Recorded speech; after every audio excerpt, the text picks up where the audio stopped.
Thank you, Holy Spirit of God.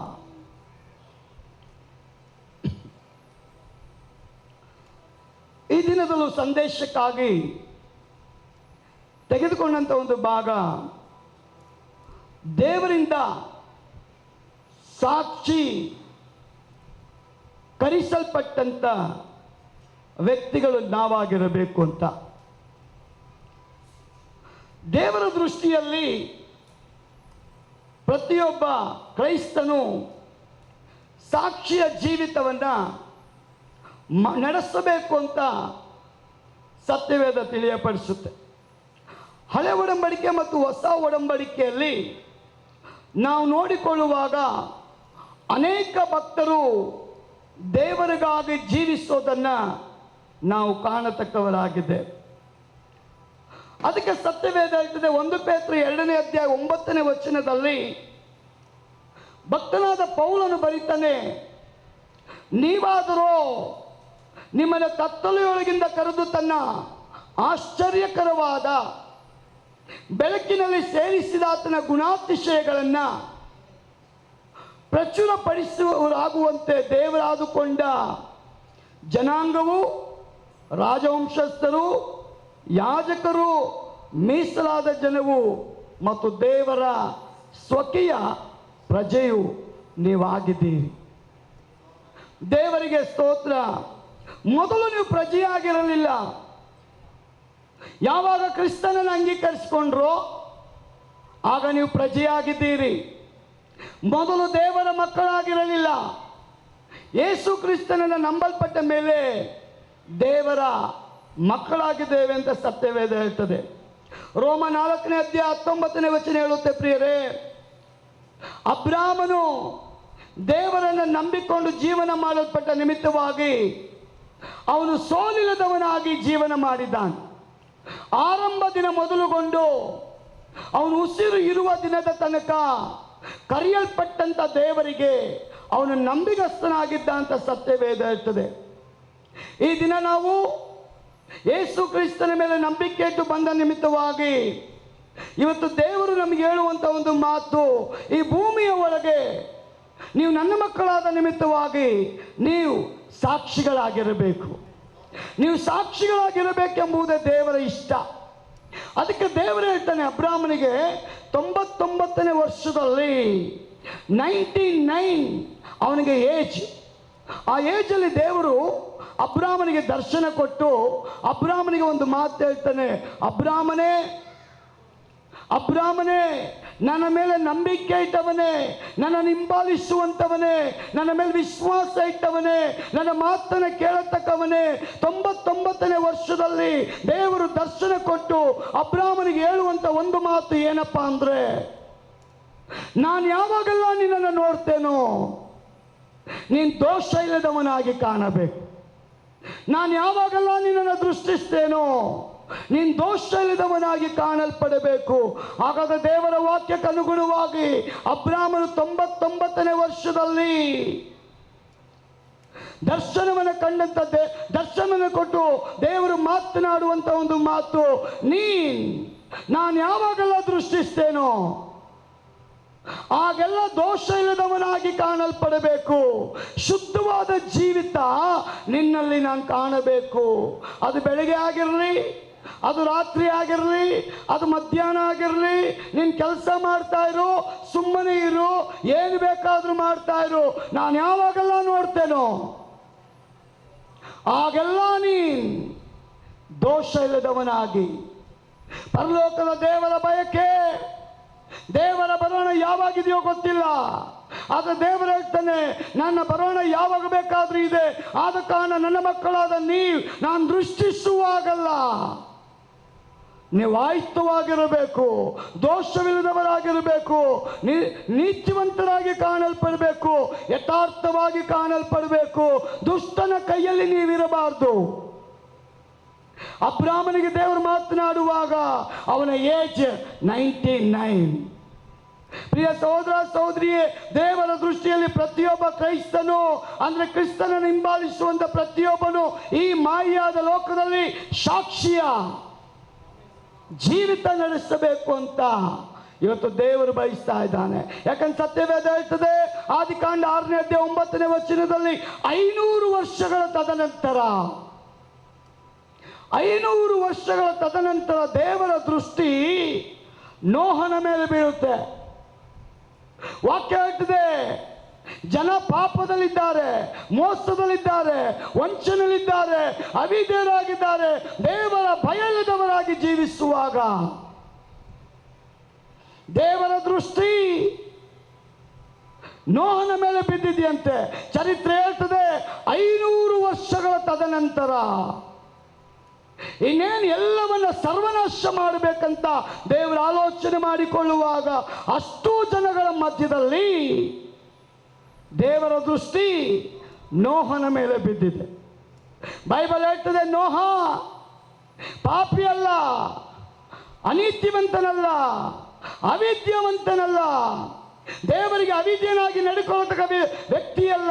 ಸತ್ಯವೇದ ಹೇಳ್ತದೆ, ನೋಹ ನೀತಿವಂತನಾಗಿದ್ದಾನೆ, ಯಥಾರ್ಥವುಳ್ಳವನಾಗಿದ್ದಾನೆ, ದೇವರ ಭಯಭಕ್ತಿ ಉಳ್ಳವನಾಗಿದ್ದಾನೆ, ದೇವರಿಗೆ ವಿಧೇಯನಾಗುವವನಾಗಿದ್ದಾನೆ.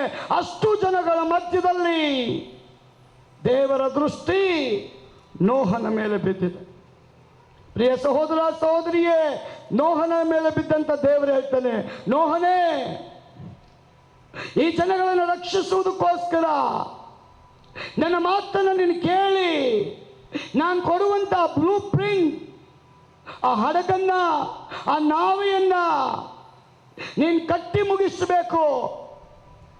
ನೀನು ಕಟ್ಟಿ ಮುಗಿಸುವಾಗ ನನ್ನ ಮಾತನ್ನು ಯಾರು ನಂಬುತ್ತಾರೋ, ನನ್ನ ಮಾತಿಗೆ ಯಾರು ವಿಧೇಯರಾಗುತ್ತಾರೋ, ದೇವರು ಹೇಳುವಂತ ಮಾತನ್ನ ಶ್ರದ್ಧೆಯಿಂದ ಕೇಳ್ತಾರೋ ಅವ್ರು ರಕ್ಷಿಸಲ್ಪಡ್ತಾರಂತೆ. ಅದಕ್ಕೆ ಜ್ಞಾನೋಕ್ತಿ 1ನೇ ಅಧ್ಯಾಯ 33ರಲ್ಲಿ ಸತ್ಯವೇದ ಹೇಳ್ತದೆ, ನನ್ನ ಮಾತಿಗೆ ಕಿವಿಗೊಡುವವನಾದರೂ ಯಾವ ಕೇಡಿಗೂ ಭಯಪಡದೆ ಅವನು ಸುರಕ್ಷಿತನಾಗಿರ್ತಾನೆ. ಹಲ್ಲೆಲೂಯಾ. ಪ್ರಿಯ ಸಹೋದರ ಸಹೋದರಿಯೇ, ದೇವರ ಒಂದು ಮಾತೇನಪ್ಪ ಅಂದ್ರೆ, ದೇವರ ಮಾತಿಗೆ ನಾವು ವಿಧೇಯರಾಗಬೇಕು.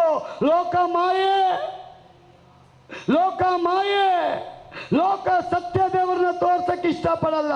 ಅದು ಸುಳ್ಳನ್ನು ತೋರಿಸುತ್ತೆ, ಸುಳ್ಳು ದೇವರನ್ನ ತೋರಿಸುತ್ತೆ, ಅನೀತಿಯನ್ನು ತೋರಿಸುತ್ತೆ, ದೇವರ ಭಯ ಇಲ್ಲದನ್ನ ತೋರಿಸಿಕೊಡ್ತದೆ.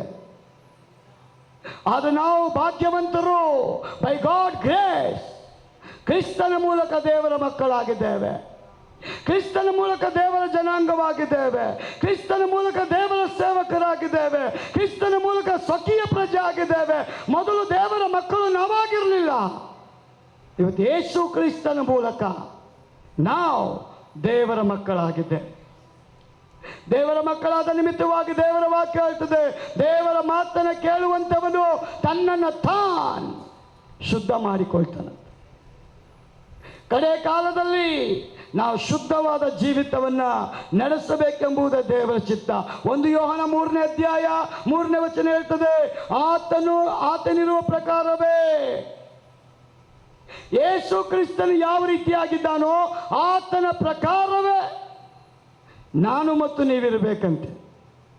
ಅವನು ಯಾವ ರೀತಿಯಾಗಿ ನಮ್ಮನ್ನು ನೋಡಿದ್ದಾನೋ ಆತನ ಮೇಲೆ ಈ ನಿರೀಕ್ಷೆಯನ್ನು ಇಟ್ಟಿರುವ ಪ್ರತಿಯೊಬ್ಬನು ಕ್ರಿಸ್ತನು ಶುದ್ಧನಾಗಿರುವಂತೆಯೇ ತನ್ನನ್ನು ತಾನು ಶುದ್ಧ ಮಾಡಿಕೊಳ್ಬೇಕಂತೆ. ಹಲ್ಲೆಲೂಯಾ. ಅದಕ್ಕೆ ದೇವರ ವಾಕ್ಯ ಹೇಳ್ತದೆ, ನೋಹನು ನೀತಿವಂತನು, ತನ್ನ ಕಾಲದವರಲ್ಲಿ ನೋಹ ತಪ್ಪಿಲ್ಲದವನು, ದೇವರಿಗೆ ಇಷ್ಟವಾದವನು.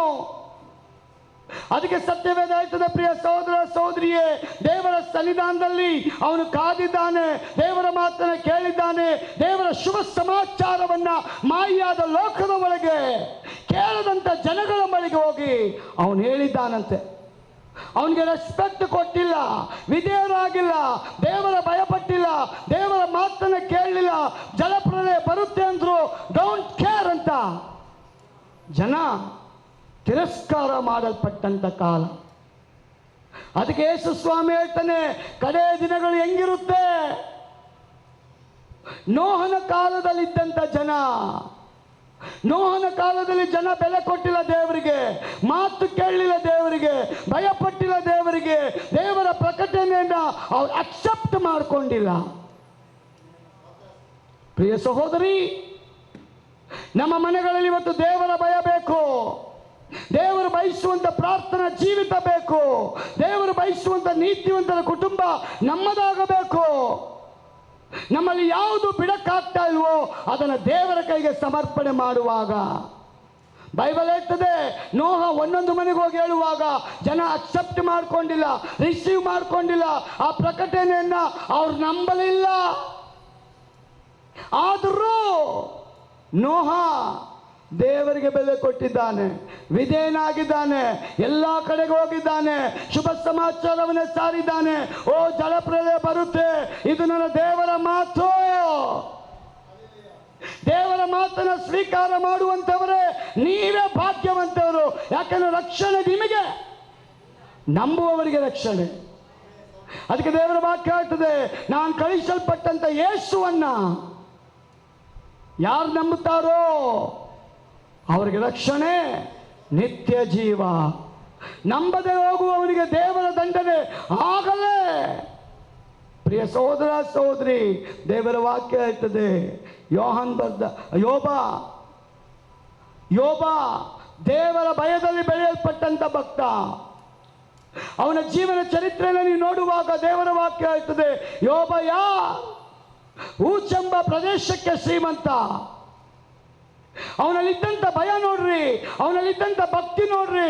ಯಾವಾಗಿತ್ರಿ ಭಯ ಭಕ್ತಿ? ಹಣ ಕಳ್ಕೊಂಡ ಮೇಲಲ್ಲ, ರೋಗ ಬಂದ ಮೇಲಲ್ಲ, ಸಮಸ್ಯೆ ಆದ ಮೇಲಲ್ಲ. ದೇವರ ವಾಕ್ಯ ಹೇಳ್ತದೆ, ಯೋಬ ಯಾವಾಗ ಭಯ ಪಡ್ತಾ ಇದ್ದ ಅಂದ್ರೆ ಶ್ರೀಮಂತನಾಗಿದ್ದಾಗ. ಹಣ ಇತ್ತು, ಜನ ಇದ್ರು, ಆಸ್ತಿ ಇತ್ತು, ಬಂಧುಗಳಿದ್ರು, ಎಲ್ಲ ಸೌಕರ್ಯ ಇತ್ತು. ಆ ಟೈಮಲ್ಲಿ ಸತ್ಯದೇವರಿಗೆ ಯೋಬ ಭಯ ಪಟ್ಟಿದ್ದ. ಯಾವ ರೀತಿ ಭಯ? ನಿರ್ಭಯವಾಗಿ ದೇವರಿಗೆ ಭಯ ಪಡ್ತಾ ಇದ್ದ ಅವನು. ಲೋಕದ ಭಯ ಅವನಿಗಿರಲಿಲ್ಲ, ಜನರ ಭಯ ಅವನಿಗಿರಲಿಲ್ಲ, ಆಸ್ತಿಯ ಭಯ ಅವನಿಗಿರಲಿಲ್ಲ, ಕೆಲಸದ ಭಯ ಅವನಿಗಿರಲಿಲ್ಲ, ಅನಾರೋಗ್ಯದ ಭಯ ಅವನಿಗಿರಲಿಲ್ಲ, ಯಾವುದೇ ಸಮಸ್ಯೆ ಭಯ ಅವನಿಗಿರಲಿಲ್ಲ. ಅವನ ಒಳಗೆ ಇದ್ದಿದ್ದು ಒಂದೇ ಭಯ, ಅದು ದೇವರ ಭಯ. ಹಲ್ಲೆಲೂಯಾ. ಪ್ರಿಯ ಸಹೋದರಿ, ದೇವರ ಭಯ ಯೋಬನಲ್ಲಿತ್ತು. ಅವನು ಯಾವಾಗಲೂ ದೇವರ ಸನ್ನಿಧಾನದಲ್ಲಿ ಕೂತುಕೊಳ್ಳಕ್ಕೆ ಬಯಸ್ತಾ ಇದ್ದಂತೆ, ದೇವರನ್ನ ನೋಡಕ್ಕೆ ಇಷ್ಟಪಡ್ತಾ ಇದ್ದಂತೆ, ದೇವರ ಸ್ವರವನ್ನು ಕೇಳಕ್ಕೆ ಇಷ್ಟಪಡ್ತಾ ಇದ್ದಂತೆ, ದೇವರ ಸನ್ನಿಧಾನದಲ್ಲಿ ಸಮಯವನ್ನು ಕಳೆಯತಕ್ಕ ವ್ಯಕ್ತಿ ಯೋಬ ಆಗಿದ್ದ. ಪ್ರಿಯ ಸಹೋದರಿ, ದೇವರ ವಾಕ್ಯ ಹೇಳ್ತದೆ, ಯೋಬನಲ್ಲಿ ಎಂಥ ಭಯ ಅಂದ್ರೆ ಅವರ ಮಕ್ಕಳು ಎವ್ರಿ ಡೇ ಪಾರ್ಟಿ ಮಾಡ್ತಾ ಇದ್ರು. ಬಡವರ ಮನೆ ಪಾರ್ಟಿಗೂ ಶ್ರೀಮಂತರ ಮನೆ ಪಾರ್ಟಿಗೂ ಡಿಫ್ರೆಂಟ್ ಇತ್ತು. ಬಡವರ ಮನೆ ಪಾರ್ಟಿಗೆ ಮೀಡಿಯಂ ಆಗಿರೋ ಜನಗಳು ಬರ್ತಾರೆ, ಶ್ರೀಮಂತರ ಪಾರ್ಟಿಗೆ ಎಂಥವ್ರು ಬರ್ತಾರೆ? ನೀವು ಸ್ವಲ್ಪ ಮಾತಾಡಬೇಕು. ಎಲ್ಲ ಒಳ್ಳೊಳ್ಳೆ ಕಾರಲ್ಲಿ, ಒಳ್ಳೆ ರೇಷ್ಮೆ ಸೀರೆ ಉಟ್ಕೊಂಡು, ಒಳ್ಳೆ ಬಂಗಾರ ಹಾಕ್ಕೊಂಡು, ಅವರ ಸ್ಟೈಲು ಸ್ಟೇಟಸ್ ಎಲ್ಲ ಚೇಂಜ್ ಆಗಿ ಬರ್ತದೆ. ಅವರ ರಾಯಲಿಟಿನ ತೋರಿಸ್ತಾರೆ. ಹಾಗಾದರೆ ಚರಿತ್ರೆ ಪ್ರಕಾರ ಯೋಬನ ಮಕ್ಕಳು ಇಡ್ತಾ ಇದ್ದಂಥ ಪಾರ್ಟಿಗೆ ಸಾಧಾರಣ ಜನ ಬರ್ತಾ ಇರಲಿಲ್ಲ. ಬೈಬಲ್ ಏನು ಹೇಳ್ತದೆ, ಊಚೆಂಬ ಪ್ರದೇಶಕ್ಕೆ ಯೋಬ ಬಡವ ಅಲ್ಲ, ಶ್ರೀಮಂತ. ಶ್ರೀಮಂತನ ಮನೆಯಲ್ಲಿ ಅವರ ಮಕ್ಕಳು ಎವ್ರಿ ಡೇ ಪಾರ್ಟಿ ಇಡ್ತಾ ಇದ್ರಂತೆ. ಆ ಪಾರ್ಟಿ ಅಂದಾಗ ಬಂಧುಗಳು ಮಾತ್ರ ಅಲ್ಲ, ಸ್ನೇಹಿತರು ಮಾತ್ರ ಅಲ್ಲ, ಊರಿನ ಜನಗಳೆಲ್ಲ ಬಂದು ಆ ಪಾರ್ಟಿಲಿ ಬಂದು ಹೋಗ್ತಾ ಇದ್ರಲ್ಲ. ಯೋಬನಲ್ಲಿ ಒಂದು ಭಯ ಇತ್ತು. ಯಾವ ಭಯಪ್ಪ? ದೇವರ ಭಯ ಅವನ್ನ ಕಾಡ್ತಾ ಇತ್ತಂತೆ. ಏನ್ ಭಯ ಅಂದ್ರೆ, ಅಯ್ಯೋ ನನ್ನ ಮಕ್ಕಳು ಈ ಜನಗಳ ಜೊತೆ ಸೇರಿಕೊಂಡು ಕುಡಿದ ಅಮಲಿನಲ್ಲಿ ನನ್ನ ದೇವರಿಗೆ ಅವಮಾನ ಮಾಡ್ಬೋದು, ನಿಂದಿಸಬಹುದು, ಕುಡಿದ ಜ್ಞಾನದಲ್ಲಿ ಏನು ಬೇಕಾದರೂ ಮಾತನಾಡ್ಬೋದು. ಆ ರೀತಿಯಾದ ಮಾತುಗಳನ್ನು ಮಾತನಾಡಿ ಅವಿಧೇಯರಾಗಿ ದೇವರ ಕೋಪಕ್ಕೆ ಒಳಗಾಗಬಾರ್ದಂತ ಯೋಬ ಪಾರ್ಟಿ ಮುಗಿದ ಮೇಲೆ ಮಕ್ಕಳನ್ನ ಕರೆಸಿ ಅವನು ಕೇಳ್ತಾನೆ, ನೀವು ಕುಡಿದ ಜ್ಞಾನದಲ್ಲಿ ಏನಾದರೂ ದೇವರಿಗೆ ಬೈದಿದ್ದೀರಾ? ವಿರುದ್ಧವಾಗಿ ನಡೆದಿದ್ದೀರಾ? ಅವಿದ್ಯೆಯವರಾಗಿದ್ದೀರಾ? ಒಂದು ವೇಳೆ ಆಗ ಏನಾದಿದ್ರು ಹೇಳ್ರಿ ಅಂತ ಹೇಳುವಾಗ ಅವರಿಲ್ಲ ಅಂತ ಇದ್ರು. ಆಗ ದೇವರ ವಾಕ್ಯ ಹೇಳ್ತದೆ, ಯೋಬನಲ್ಲಿದ್ದಂಥ ಭಯದ ನಿಮಿತ್ತವಾಗಿ ಯೋಬ ಏನ್ ಮಾಡ್ತಾ ಇದ್ದಾನೆ? ತಲೆಗೆ ಒಂದು ಕುರಿಯನ್ನ, ತಲೆಗೆ ಒಂದು ಬಲಿಯನ್ನ ಯಜ್ಞವೇದಿ ಮೇಲೆ ಸಮರ್ಪಣೆ ಮಾಡಿ ದೇವರ ಹತ್ರ ಕೇಳ್ತಾನೆ, ದೇವರೇ, ನನ್ನ ಮಕ್ಕಳು ಒಂದು ವೇಳೆ ನಿನ್ನ ಮಾತನ್ನು ಕೇಳದೆ ಅವಿಧರಾಗಿ ಪಾಪ ಮಾಡಿದ್ರೆ ನಿನ್ನ ಕೋಪವನ್ನು ಅವರ ಮೇಲೆ ಬರಗೊಡಿಸದೆ ಅದನ್ನು ಕ್ಷಮಿಸು. ಆಗ ದೇವರ ಹತ್ರ ಪಶ್ಚಾತ್ತಾಪ ಪಡುವಂತ ಪ್ರತಿಯೊಬ್ಬ ಏನ್ ಮಾಡಬೇಕಾಗಿತ್ತು ಅಂದ್ರೆ ಯಜ್ಞವೇದಿಯ ಮೇಲೆ ಒಂದು ಯಜ್ಞವನ್ನು ಸಮರ್ಪಣೆ ಮಾಡಬೇಕಾಗಿತ್ತು. ಹಲ್ಲೆಲೂಯಾ. ಪ್ರಿಯ ಸಹೋದರ ಸಹೋದರಿಯೇ, ನೋಡಿ ನಾನು ಏನ್ ಹೇಳ್ತಾ ಇದ್ದೇನೆ ಅಂದ್ರೆ, ಯೋಬ ದೇವರಿಗೆ ಭಯ ಪಡ್ತಾ ಇದ್ನಲ್ಲ, ಅದರ ನಿಮಿತ್ತವಾಗಿ ಮಕ್ಕಳು ಮಾಡುವ ತಪ್ಪಿನ ನಿಮಿತ್ತ ಯಜ್ಞವೇದಿಯಲ್ಲಿ ಯಜ್ಞವನ್ನು ಸಮರ್ಪಣೆ ಮಾಡಿ ದೇವರ ದೃಷ್ಟಿಯಲ್ಲಿ ಅವನು ಪಶ್ಚಾತ್ತಾಪ ಪಡ್ತಾ ಇದ್ದಾನೆ. ಅದು ಯಾವಾಗ? ಹಣ ಇದ್ದಾಗ. ಹಣ ಇದ್ದಾಗ ಯಾರು ದೇವರ ಬಳಿಗೆ ಬರಲ್ಲ. ಹಣ ಇದ್ದಾಗ ದೇವರನ್ನ ಹುಡುಕಲ್ಲ. ಹಣ ಇದ್ದಾಗ ಮನೆಯಲ್ಲಿ ಪ್ರಾರ್ಥನೆ ಇರಲ್ಲ. ಹಣ ಇದ್ದಾಗ ದೇವರ ಭಯ ಅವರಲ್ಲಿ ಕಾಣಲ್ಲ. ಹಣ ಇದ್ದವ್ರು ಏನ್ ಮಾಡ್ತಾರ್ರಿ? ಮನೆಯವರೆಲ್ಲ ಸೇರಿ ಪ್ರಾರ್ಥನೆ ಮಾಡ್ತಾರ? ಹಣ ಇದೆ ಅಲ್ಲ, ಅವ್ರು ಪಾರ್ಟಿಗೆ ಹೋಗ್ತಾರೆ, ಪಬ್ಗೆ ಹೋಗ್ತಾರೆ, ಕ್ಲಬ್ಗೆ ಹೋಗ್ತಾರೆ, ಫಿಲಮ್ಗೆ ಹೋಗ್ತಾರೆ, ಲೋಕದ ಕಾರ್ಯಗಳಿಗೆ ಹೋಗಿ ದೇವರಿಗೆ ವಿರುದ್ಧವಾಗಿ ನಡೀತಾ ಇದ್ದಾರಲ್ಲ. ದೇವರ ಭಯ ಕಡೆ ಕಾಲದಲ್ಲಿ ಪ್ರತಿಯೊಬ್ಬರಲ್ಲಿ ಇರಬೇಕಂತೆ. ಯಾರಲ್ಲಿ? ವಿಶೇಷವಾಗಿ ವಿಶ್ವಾಸಿಗಳ ಒಳಗಡೆ. ಲೋಕಕ್ಕೆ ಇವತ್ತು ಪ್ರಾಮುಖ್ಯತೆ ಕೊಡ್ತಾ ಇದ್ದೇವೆ, ದೇವರ ರಾಜ್ಯಕ್ಕೆ ಪ್ರಾಮುಖ್ಯತೆ ಕೊಡ್ತಾ ಇದ್ದೇವಾ? ಸುಳ್ಳಾದ ಕಾರ್ಯಗಳಿಗೆ ಪ್ರಾಮುಖ್ಯತೆ ಕೊಡ್ತಾ ಇದ್ದೇವೆ, ಸತ್ಯಕ್ಕೆ ಪ್ರಾಮುಖ್ಯತೆ ಕೊಡ್ತಾ ಇದ್ದೇವಾ? ನಿಜ ದೇವರಿಗೆ ಪ್ರಾಮುಖ್ಯತೆ ಕೊಡ್ತಾ ಇದ್ದೇವಾ? ನಿಜ ದೇವರಿಗೆ ಭಯ ಪಡ್ತಾ ಇದ್ದೇವಾ? ನಿಜ ದೇವರಿಗೆ ವಿಧೇಯರಾಗಿದ್ದೇವಾ? ನಿಜ ದೇವರ ಆಜ್ಞೆಗಳನ್ನ ನಾವು ಪರಿಪಾಲಿಸ್ತಾ ಇದ್ದೇವಾ? ನಮ್ಮನ್ನು ನಾವು ಪರೀಕ್ಷೆ ಮಾಡಿಕೊಳ್ಬೇಕು. ಯೋಬಯ ಶ್ರೀಮಂತ ಆ ಸಂದರ್ಭದಲ್ಲಿ ತನ್ನ ದೇವರಿಗೆ ಭಯಪಟ್ಟಿದ್ದ. ಭಯಪಟ್ಟ ತದನಂತರ ಅವನ ಚರಿತ್ರೆ ಹೇಳ್ತದೆ, ಶತ್ರುವಿನ ನಿಮಿತ್ತವಾಗಿ ಶೋಧನೆಗೆ ಯೋಬ ಒಳಗಾಗ್ತಾ ಇದ್ದಾನೆ. ಅದಕ್ಕೆ ಮೀಕ ಪ್ರವಾದನೆ ಹೇಳ್ತಾನೆ 7:8, ನನ್ನ ಶತ್ರುವೇ, ನನ್ನ ವಿಷಯದಲ್ಲಿ ನೀನ್ ಹಿಗ್ಗಬೇಡ. ನಾನು ದೇವರ ಮಗ, ಅಭಿಷಕ್ತ, ದೇವರ ಆತ್ಮ ಇದ್ದಾನೆ, ದೇವರ ಬಲ ಇದೆ, ದೇವರ ಕೃಪೆ ಇದೆ, ದೇವರ ವಲ್ಲಮೆ ನನ್ನ ಹತ್ರ ಇದೆ, ನಾನು ದೇವರಿಗೆ ವಿಧೇಯನಾಗಿದ್ದೇನೆ, ನನ್ನ ಪರವಾಗಿ ದೇವರಿದ್ದಾನಲ್ಲ. ಆದ ಕಾರಣ ನಿನ್ನ ಕುಯುಕ್ತಿಗಳಿಗೆ ನಾನು ಭಯಪಡಲ್ಲ. ಒಂದು ಹಲ್ಲೆಲೂಯಾ ಬರ್ಬೋದ? ನನ್ನ ಚರ್ಚಿದೆ ಶಿವಮೊಗ್ಗದಲ್ಲಿ. ದೇವರ ವರ್ಡ್ಸ್ ವಾಕ್ಯ ಬರುವಾಗ ಆ ಜನ ರಿಸೀವ್ ಮಾಡಿಕೊಂಡು ಚರ್ಚೆ ಶೇಕ್ ಆಗಂಗೆ ಹಲ್ಲೆಲೂಯಾ ಕೂಗ್ತಾರೆ. ಹೆಂಗೆ ಕೂಗ್ತಾರೆ? ಹೆಂಗೆ ಕೂಗ್ತಾರೆ? ಈ ಗೋಡೆಗಳೇ ಶೇಕ್ ಆಗಬೇಕು. ನಾನು ನಿಮ್ಮನ್ನು ಕ್ರಿಟಿಸೈಸ್ ಮಾಡ್ತಾ ಇಲ್ಲ. ನಾವೆಲ್ಲರೂ ಕಲಿಬೇಕಾಗಿರೋದೇನೆಂದರೆ ಹಲ್ಲೆಲೂಯಾ. ಅದೇ ನಿಮ್ಮನ್ನ ಮೇಲೆ ಕರ್ಕೊಂಡು ಹೋಗುತ್ತೆ. ಯಾರ ಬಾಯಲ್ಲಿ ಹಲ್ಲೆಲೂಯಾ ಇದೆಯೋ ಇಲ್ಲೂ ಇರ್ತದೆ, ಪರಲೋಕದಲ್ಲೂ ಇರ್ತದ್ರಿ. ಅದು ಇಲ್ಲಿನ ಭಾಷೆ ಅಲ್ಲ, ಪರಲೋಕದ ಭಾಷೆ. ಒಬ್ಬ ರಾಜ, ನನ್ನ ಭಾಷೆ ಅರ್ಥ ಆಗುತ್ತಾ? ಅರ್ಥ ಆಗುತ್ತಾ? ದೇವರಿಗೆ ಸ್ತೋತ್ರ. ಒಬ್ಬ ರಾಜ ಒಂದು ಕುದುರೆನ ಸಾಕಿದ್ದಂತೆ. ಏನು ಸಾಕಿದ್ದ? ಕುದುರೆ ಗೊತ್ತಲ್ಲ ಎಲ್ಲರಿಗೂ. ಕುದುರೆನ ಸಾಕಿದ್ನಂತೆ. ಆ ಕುದುರೆಗೆ 2 ಮಾತನ್ನ ಹೇಳ್ಕೊಟ್ಟಿದ್ದಂತೆ. ಮೊದಲನೇ ಮಾತು ಹಲ್ಲೆಲೂಯಾ. ಹಲ್ಲೆಲೂಯಾ ಅಂದರೆ ಕುದುರೆ ಏನು ಮಾಡಬೇಕು? ಓಡಬೇಕು. ಆಮೇನ್ ಅಂದರೆ ನಿಂತ್ಕೊಬೇಕು. ಹಲ್ಲೆಲೂಯಾ ಅಂದರೆ ಓಡಬೇಕು. ಆಮೇನ್ ಅಂದರೆ ಇದನ್ನು ಕುದುರೆ ಕಲಿಸ್ಕೊಟ್ಟಿದ್ದ. ಒಂದು ದಿನ ಅವನು ಅರಣ್ಯದಲ್ಲಿ ಸವಾರಿ ಮಾಡಕ್ಕೆ ಹೋಗಿದ್ದಾನೆ. ಎಲ್ಲ ಕಾಡನ್ನು ತಿರ್ಕೊಂಡು ನೋಡ್ಕೊಂಡು ಬರೋಣ ಅಂತ ಹೋಗ್ತಾ ಇರುವಾಗ ಸಡನ್ನಾಗಿ ಒಂದು ದೊಡ್ಡ ಗುಂಡಿ ಅಂದರೆ ಹಳ್ಳ ಬಂದುಬಿಡ್ತು. ರಾಜನಿಗೆ ಭಯ. ಅದನ್ನು ನೋಡಿದ ತಕ್ಷಣ ಅವನೇನು ಮಾಡಿಬಿಟ್ಟ? ಆಮೇನ್ ಅಂದ. ಏನಂದ? ಜೋರಾಗಿ ಹೇಳ್ರಿ. ಏನಂದ? ಆಮೇನ್ ಅಂದ. ಯಜಮಾನನ ಮಾತು ಕುದುರೆ ಕೇಳಬೇಕು. ಸಡನ್ನಾಗಿ ನಿಂತು ಬಿಡ್ತು. ನಿಂತಿದ್ದ ಖುಷಿಗೆ ನನ್ನ ಜೀವ ಉಳಿತಲ್ಲಪ್ಪ, ಆ ಖುಷಿಗೆ ಅವನು ಅಲ್ಲೇಲುಯ್ಯ ಅಂತ ಕುದುರೆ ಎತ್ಕೊಂಡಾಗ ಹಾಕಿಬಿಡ್ತು. ನಾವು ದೇವರ ರಾಜ್ಯದಲ್ಲಿ ಯಾವ ಟೈಮಲ್ಲಿ ಏನು ಹೇಳಬೇಕೋ ಕರೆಕ್ಟಾಗಿ ನಾವು ಹೇಳಬೇಕು. ಸ್ವಲ್ಪ ಮಿಸ್ ಆದ್ರೂ ಸೈತಾನ ಆಟ ಆಡ್ತಾನೆ. ಅದಕ್ಕೆ ಮೀಕ ಪ್ರವಾದಿ ಹೇಳ್ತಾನೆ, ನನ್ನ ಶತ್ರುವೇ ನನ್ನ ವಿಷಯದಲ್ಲಿ ಹಿಗ್ಗಬೇಡ. ನನ್ನ ಹತ್ರ ಇರೋವನು ಪೌಲ ಹೇಳ್ತಾನೆ, ಲೋಕದಲ್ಲಿರುವವನಿಗಿಂತ ನನ್ನ ಒಳಗೆ ವಾಸ ಮಾಡುವ ದೇವರು ದೊಡ್ಡವನು. ಎಲ್ಲ ದೇವರುಗಳಿಗಿಂತ ದೊಡ್ಡ ದೇವರು ನಮ್ಮ ದೇವರೇ. ಎಲ್ಲ ಶಕ್ತಿಗಳಿಗಿಂತ ದೊಡ್ಡ ಶಕ್ತಿ ಯೇಸುವಿನ ಶಕ್ತಿ. ಅದು ಬಿಡುಗಡೆ ಮಾಡುವ ಶಕ್ತಿ, ಸ್ವಸ್ಥತೆ ಮಾಡುವಂಥ ಶಕ್ತಿ, ಅದ್ಭುತ ಮಾಡುವ ಶಕ್ತಿ, ದೆವ್ವಗಳನ್ನು ಬಿಡಿಸುವಂಥ ಶಕ್ತಿ. ಎಲ್ಲ ನಾಮಕ್ಕಿಂತ ಮೇಲಾದ ನಾಮ ಯೇಸುವಿನ ನಾಮ. ಈ ನಾಮಕ್ಕೆ 3 ಲೋಕನು ನಡುತ್ತದಂತೆ. ಕಾರಣ ಏನು? ಸರ್ವಶಕ್ತನಾದ ದೇವರು, ಸರ್ವಜ್ಞಾನಿ. ಯಾವಾಗ ಏನು ನಡೆಯುತ್ತೋ ನಮ್ಗೆ ಯಾರಿಗೂ ಗೊತ್ತಿಲ್ಲರಿ, ಅವನಿಗೆ ಗೊತ್ತಿದೆ. ನಮ್ಮ ಲೈಫ್ ಹೆಂಗಿದೆ ಅಂತ ಗೊತ್ತಿದೆ, ಫ್ಯೂಚರ್ ಹೆಂಗಿರ್ತೀವಿ ಅಂತ ಗೊತ್ತಿದೆ, ಇಂದಿನ ಲೈಫ್ ಹೆಂಗಿತ್ತಂತ ನಮ್ಮ ದೇವರಿಗೆ ಗೊತ್ತಿದೆಯಲ್ಲ.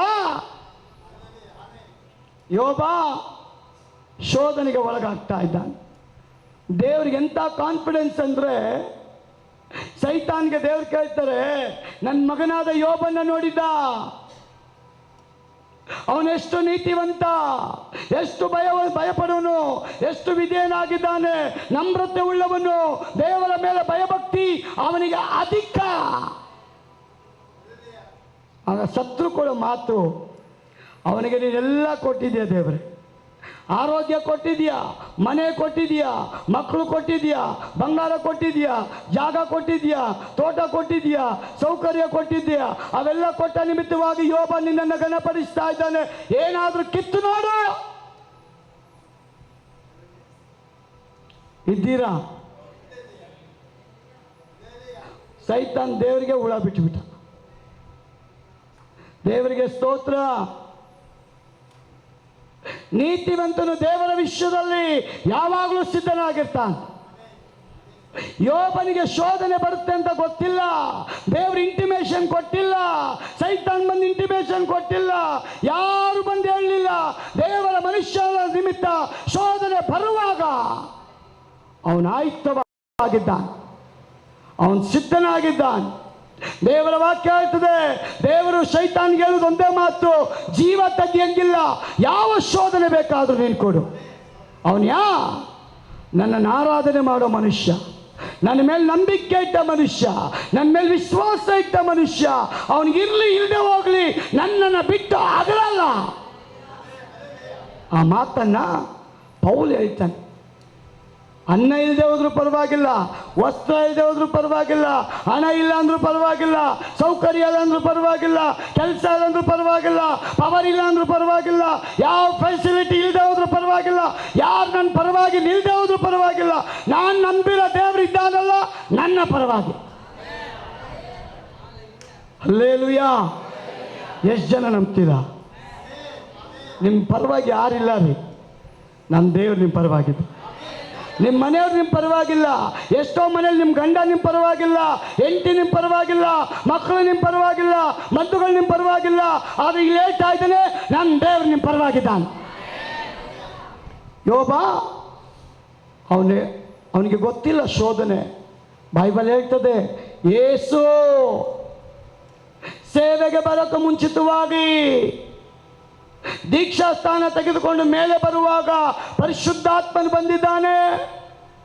ವಾಕ್ಯ ಹೇಳ್ತದೆ, ಪರಿಶುದ್ಧಾತ್ಮನು ಯೇಸುವನ್ನ ಅರಣ್ಯಕ್ಕೆ ನಡೆಸ್ತಾ ಇದ್ದಾನೆ, ಶೋಧಿಸುವುದಕ್ಕೋಸ್ಕರ, ಪ್ರಿಪೇರ್ ಮಾಡುವುದಕ್ಕೋಸ್ಕರ, ಆಯುಕ್ತ ಮಾಡುವುದಕ್ಕೋಸ್ಕರ. ಎಲ್ಲಿದ್ದಾನ್ರಿ ಯೇಸು ಸ್ವಾಮಿ? ಸೇವೆಗೆ ಹೋಗುವುದಕ್ಕೆ ಮುಂಚಿತವಾಗಿ 40 days ಅರಣ್ಯದಲ್ಲಿದ್ದಾನೆ. ಯಾರಿಂದ ಶೋಧನೆ? ಪರಿಶುದ್ಧಾತ್ಮನಿಂದ ಅಲ್ಲ, ಸೈತಾನನಿಂದ. ಸ್ವತಃ ದೇವರೇ ಮನುಷ್ಯನು ರಕ್ತ ಮಾಂಸಧಾರಿಯಾಗಿದ್ದಾನೆ ಅಂತ ದೇವರಾದವನು ಸಹ ರಕ್ತ ಮಾಂಸಧಾರಿಯಾಗಿ ಮನುಷ್ಯನಾಗಿ ನಮಗೋಸ್ಕರ ಲೋಕಕ್ಕೆ ಪ್ರವೇಶ ಮಾಡ್ತಾನಲ್ಲ. ಆ ಯೇಸು ನಮ್ಮನ್ನು ರಕ್ಷಿಸಿಕೊಳ್ಳುವುದಕ್ಕೋಸ್ಕರ, ಪಾಪರಹಿತ ಜೀವಿತವನ್ನ ತೋರಿಸುವುದಕ್ಕೋಸ್ಕರ, ನಾವು ನಿಲ್ಲಬೇಕಾದಂಥ ಶಿಲುಬೆ ಮೇಲೆ ಯೇಸು ನಿಲ್ಲಕ್ಕೆ ರೆಡಿಯಾಗುವುದಕ್ಕೋಸ್ಕರ, ಆಯುಕ್ತವಾಗುವುದಕ್ಕೋಸ್ಕರ ಆರಂಭ ಮಾಡುವಂತಹ ಸೇವೆಗೆ ಮೊದಲು 40 ಡೇಸ್ ಅರಣ್ಯಕ್ಕೆ ಶೋಧನೆಗಾಗಿ ಯೇಸು ಹೋಗಿದ್ದ. ಯಾವ ರೀತಿಯಾದ ಶೋಧನೆ? ವಾಕ್ಯ ಹೇಳ್ತದೆ, ಸೈತಾನನ ಮೂಲಕವಾಗಿ ಸೈತಾನ್ ಬಂದು ಹೇಳ್ತಾನೆ, ಯೇಸುವೆ ನೀನು ಯಾರಂತ ನನಗೆ ಗೊತ್ತಿದೆ, ನೀನು ದೇವರಂತ ನನಗೆ ಗೊತ್ತು, ಮನುಷ್ಯನಾಗಿ ಬಂದಿದ್ದೆ ಅಂತ ನನಗೆ ಗೊತ್ತು, ಆದ್ರೀಗ ನೀನು ಮನುಷ್ಯನಾಗಿ ಕಾಣ್ತಾ ಇದೆಯಲ್ಲ, ನೀನು ದೇವರ ಮಗನಾಗಿದ್ರೆ ಈ ಕಲ್ಲನ್ನು ತೆಗೆದುಕೊಂಡು ರೊಟ್ಟಿ ಮಾಡಿಬಿಡಪ್ಪ. ದೇವರ ವಾಕ್ಯ ಹೇಳ್ತದೆ, ಅಬ್ರಾಮ್ ಹೇಳ್ತಾನೆ, ದೇವರ ವಾಗ್ದಾನವನ್ನು ನಾವು ಹೊಂದಬೇಕಾದರೆ ನಮಗೆ ತಾಳ್ಮೆ ಬೇಕಂತೆ. ಒಂದು ಹಲ್ಲೆಲೂಯಾ. ದೇವರ ವಾಗ್ದಾನದ ಫಲವನ್ನು ಹೊಂದಬೇಕಾದರೆ ನಮಗೆ ವಿಶ್ವಾಸಿಗಳಿಗೆ ತಾಳ್ಮೆ ಬೇಕು. ತಾಳ್ಮೆ ಇದೆಯಾ? ತಾಳ್ಮೆ ಇದೆಯಾ? ಇವತ್ತು ಕೇಳಿದ್ದು ನಾಳೆ ಆಗಬೇಕು, ಇವತ್ತು ಕೇಳಿದ್ದು ನಾಳೆ ಆಗಬೇಕು. ಇಲ್ಲ ಅಂದರೆ ದೇವರೇ ಇಲ್ಲ ಅಂತೀವಿ. ಎಲ್ರಿ ದೇವರು ಅಂತೀವಿ. ದೇವ್ರು ಯಾರು ಅಂತೀವಿ? ನನ್ನ ಮಗನಿಗೆ ಒಂದು ಒಳ್ಳೆ ಕೆಲಸ ಆಗಿಲ್ಲ, ನನ್ನ ಮಗಳಿಗೆ ಒಂದು ಒಳ್ಳೆ ಗಂಡು ಬಂದಿಲ್ಲ, ನನ್ನ ಮಗಳಿಗೆ ಇನ್ನೂ ಮಗು ಆಗಿಲ್ಲ, ನಾವು ಇನ್ನೂ ಮನೆ ಕಟ್ಟಕ್ಕಾಗಿಲ್ಲ, ಇನ್ನೂ ನಾವು ಸಾಲದಲ್ಲೇ ಇದ್ದೀವಿ, ಲೋನ್ಗೆ ಹಾಕಿ 1 ವರ್ಷ ಆಯಿತು, ನಮ್ಮ ಲೋನ್ ಸ್ಯಾಂಕ್ಷನ್ ಆಗಿಲ್ಲ. ದೇವ್ರು ಎಲ್ಲಿ? ಅನೇಕರ ಪ್ರಶ್ನೆ ಇದು. ನೀನು ತಾಳ್ಮೆಯಿಂದ ನಂಬಿಕೆಯಿಂದ ಕಾಯೋದಾದ್ರೆ ಅಬ್ರಾಮ್, ಇಸಾಕ್, ಯಾಕೋಬನ ದೇವರೇ ಇವತ್ತಿಗೂ ದೇವರು. ಹಲ್ಲೆಲೂಯಾ. ಪ್ರಿಯ ಸಹೋದರಿ ಸಹೋದರನೇ, ದೇವರ ವಾಕ್ಯ ಹೇಳ್ತದೆ, ಯೋಬನ ಮೇಲೆ ದೇವರಿಗೆ ತುಂಬ ಕಾನ್ಫಿಡೆನ್ಸ್. ಶೋಧನೆಗೆ ಒಳಪಡಿಸಿದ್ದಾನೆ. ಎಂಥ ಶೋಧನೆ!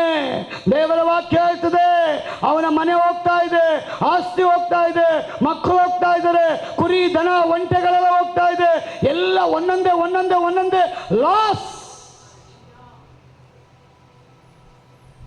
ಎಲ್ಲ ಕಳೀತಾ ಇದ್ರು ಯೋಬನ ಬಾಯಲ್ಲಿ ದೇವರಿಗೆ ವಿರುದ್ಧವಾಗಿ ಒಂದು ಶಬ್ದ ಬರೋದು. ಅವನು ದೇವರ ಸಮ್ಮುಖದಲ್ಲಿ ಕಾಯ್ತಾ ಇದ್ದ.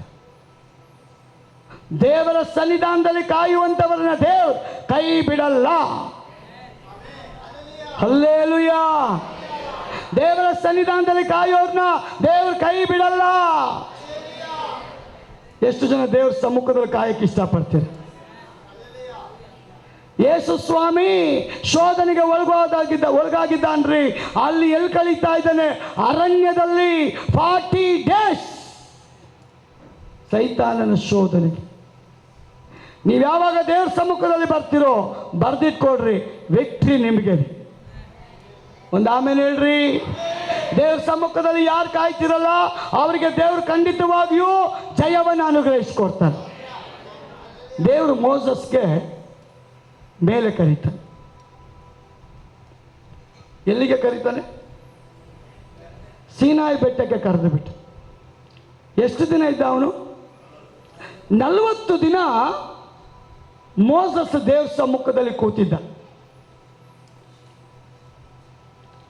What is the meaning of fasting? ಉಪವಾಸ ಅಂದ್ರೆ ಏನು?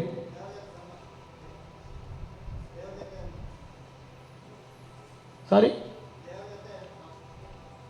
ಅವ್ರು ಹೇಳಿದ್ರು ದೇವ್ರ ಜೊತೆ ಪ್ರಾರ್ಥನೆ ಮಾಡು. ಇನ್ಯಾರಾದ್ರೂ ಹೇಳ್ಬೋದಾ? ದೇವರ ಸನ್ನಿಧಾನದಲ್ಲಿ ನಮ್ಮನ್ನು ನಾವು ಸಮರ್ಪಣೆ ಮಾಡಿಕೊಳ್ಳುವುದೇ ಉಪವಾಸ. ಉಪ ಅಂದ್ರೆ ಏನು?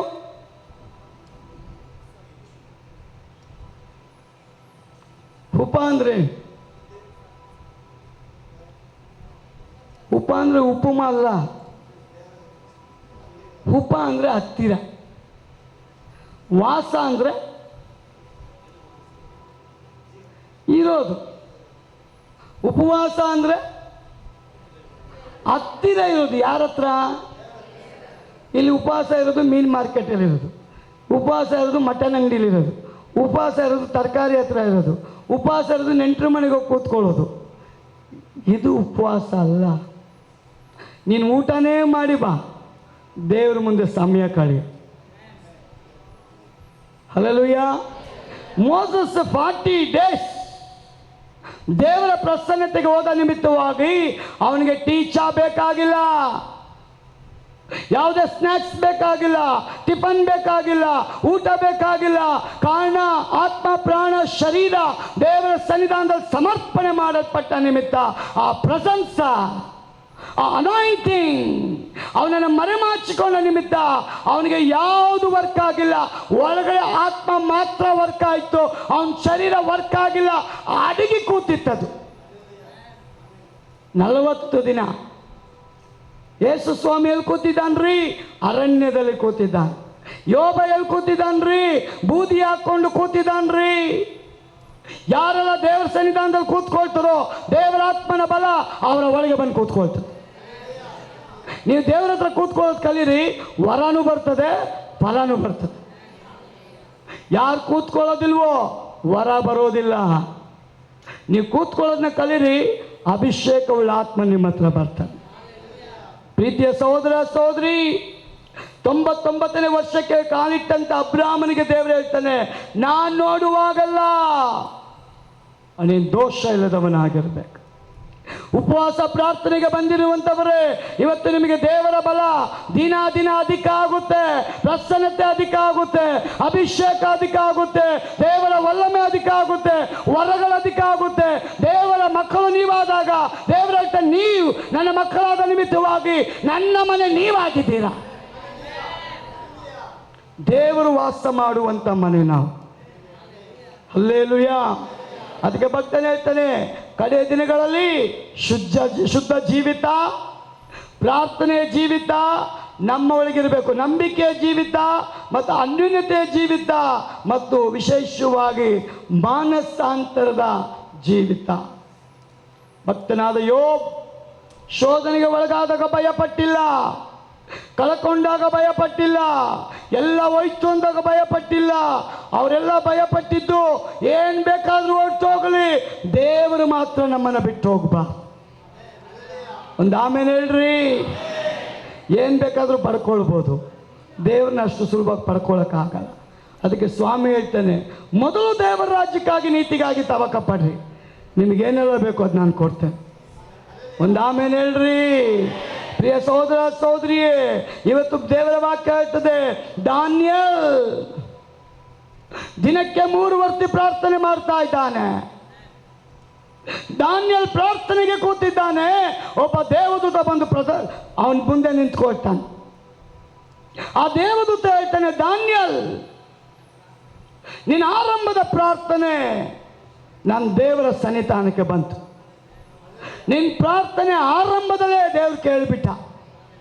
ಕೇಳಿ ನಿನ್ನ ಪ್ರಾರ್ಥನೆಗೆ ಸದುತ್ತರವನ್ನ ಮತ್ತು ಬಲಪಡಿಸೋದಕ್ಕೆ ನನ್ನನ್ನು ನಿನ್ನ ಬಳಿಗೆ ಕಳಿಸಿದ. ದಾನಿಯೇಲನ ಪ್ರಾರ್ಥನೆ ಸಾಧಾರಣವಾದ ಪ್ರಾರ್ಥನೆ ಅಲ್ಲ. ಸಾಧಾರಣವಾದ ಪ್ರಾರ್ಥನೆ ಸಾಧಾರಣವಾದ ಉತ್ತರ ತಗೊಂಡ್ಬರ್ತದೆ.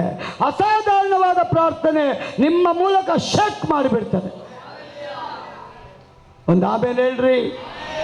ಎಷ್ಟು ಜನಕ್ಕೆ ಆಸೆ ನಮ್ಮ ಪ್ರಾರ್ಥನೆ ನಮ್ಮ ಮನೇನ ಶೇಕ್ ಮಾಡಬೇಕು, ಮಾತುಗಳದ ಮಕ್ಕಳನ್ನ ಶೇಕ್ ಮಾಡಬೇಕು, ನಮ್ಮ ಏರಿಯಾನ ಶೇಕ್ ಮಾಡಬೇಕು, ವಿಜ್ಞಾಪನೆಗಳ ಮೂಲಕವಾಗಿ ಸೈತಾನನ ಬಲವನ್ನು ಶೇಕ್ ಮಾಡಬೇಕು.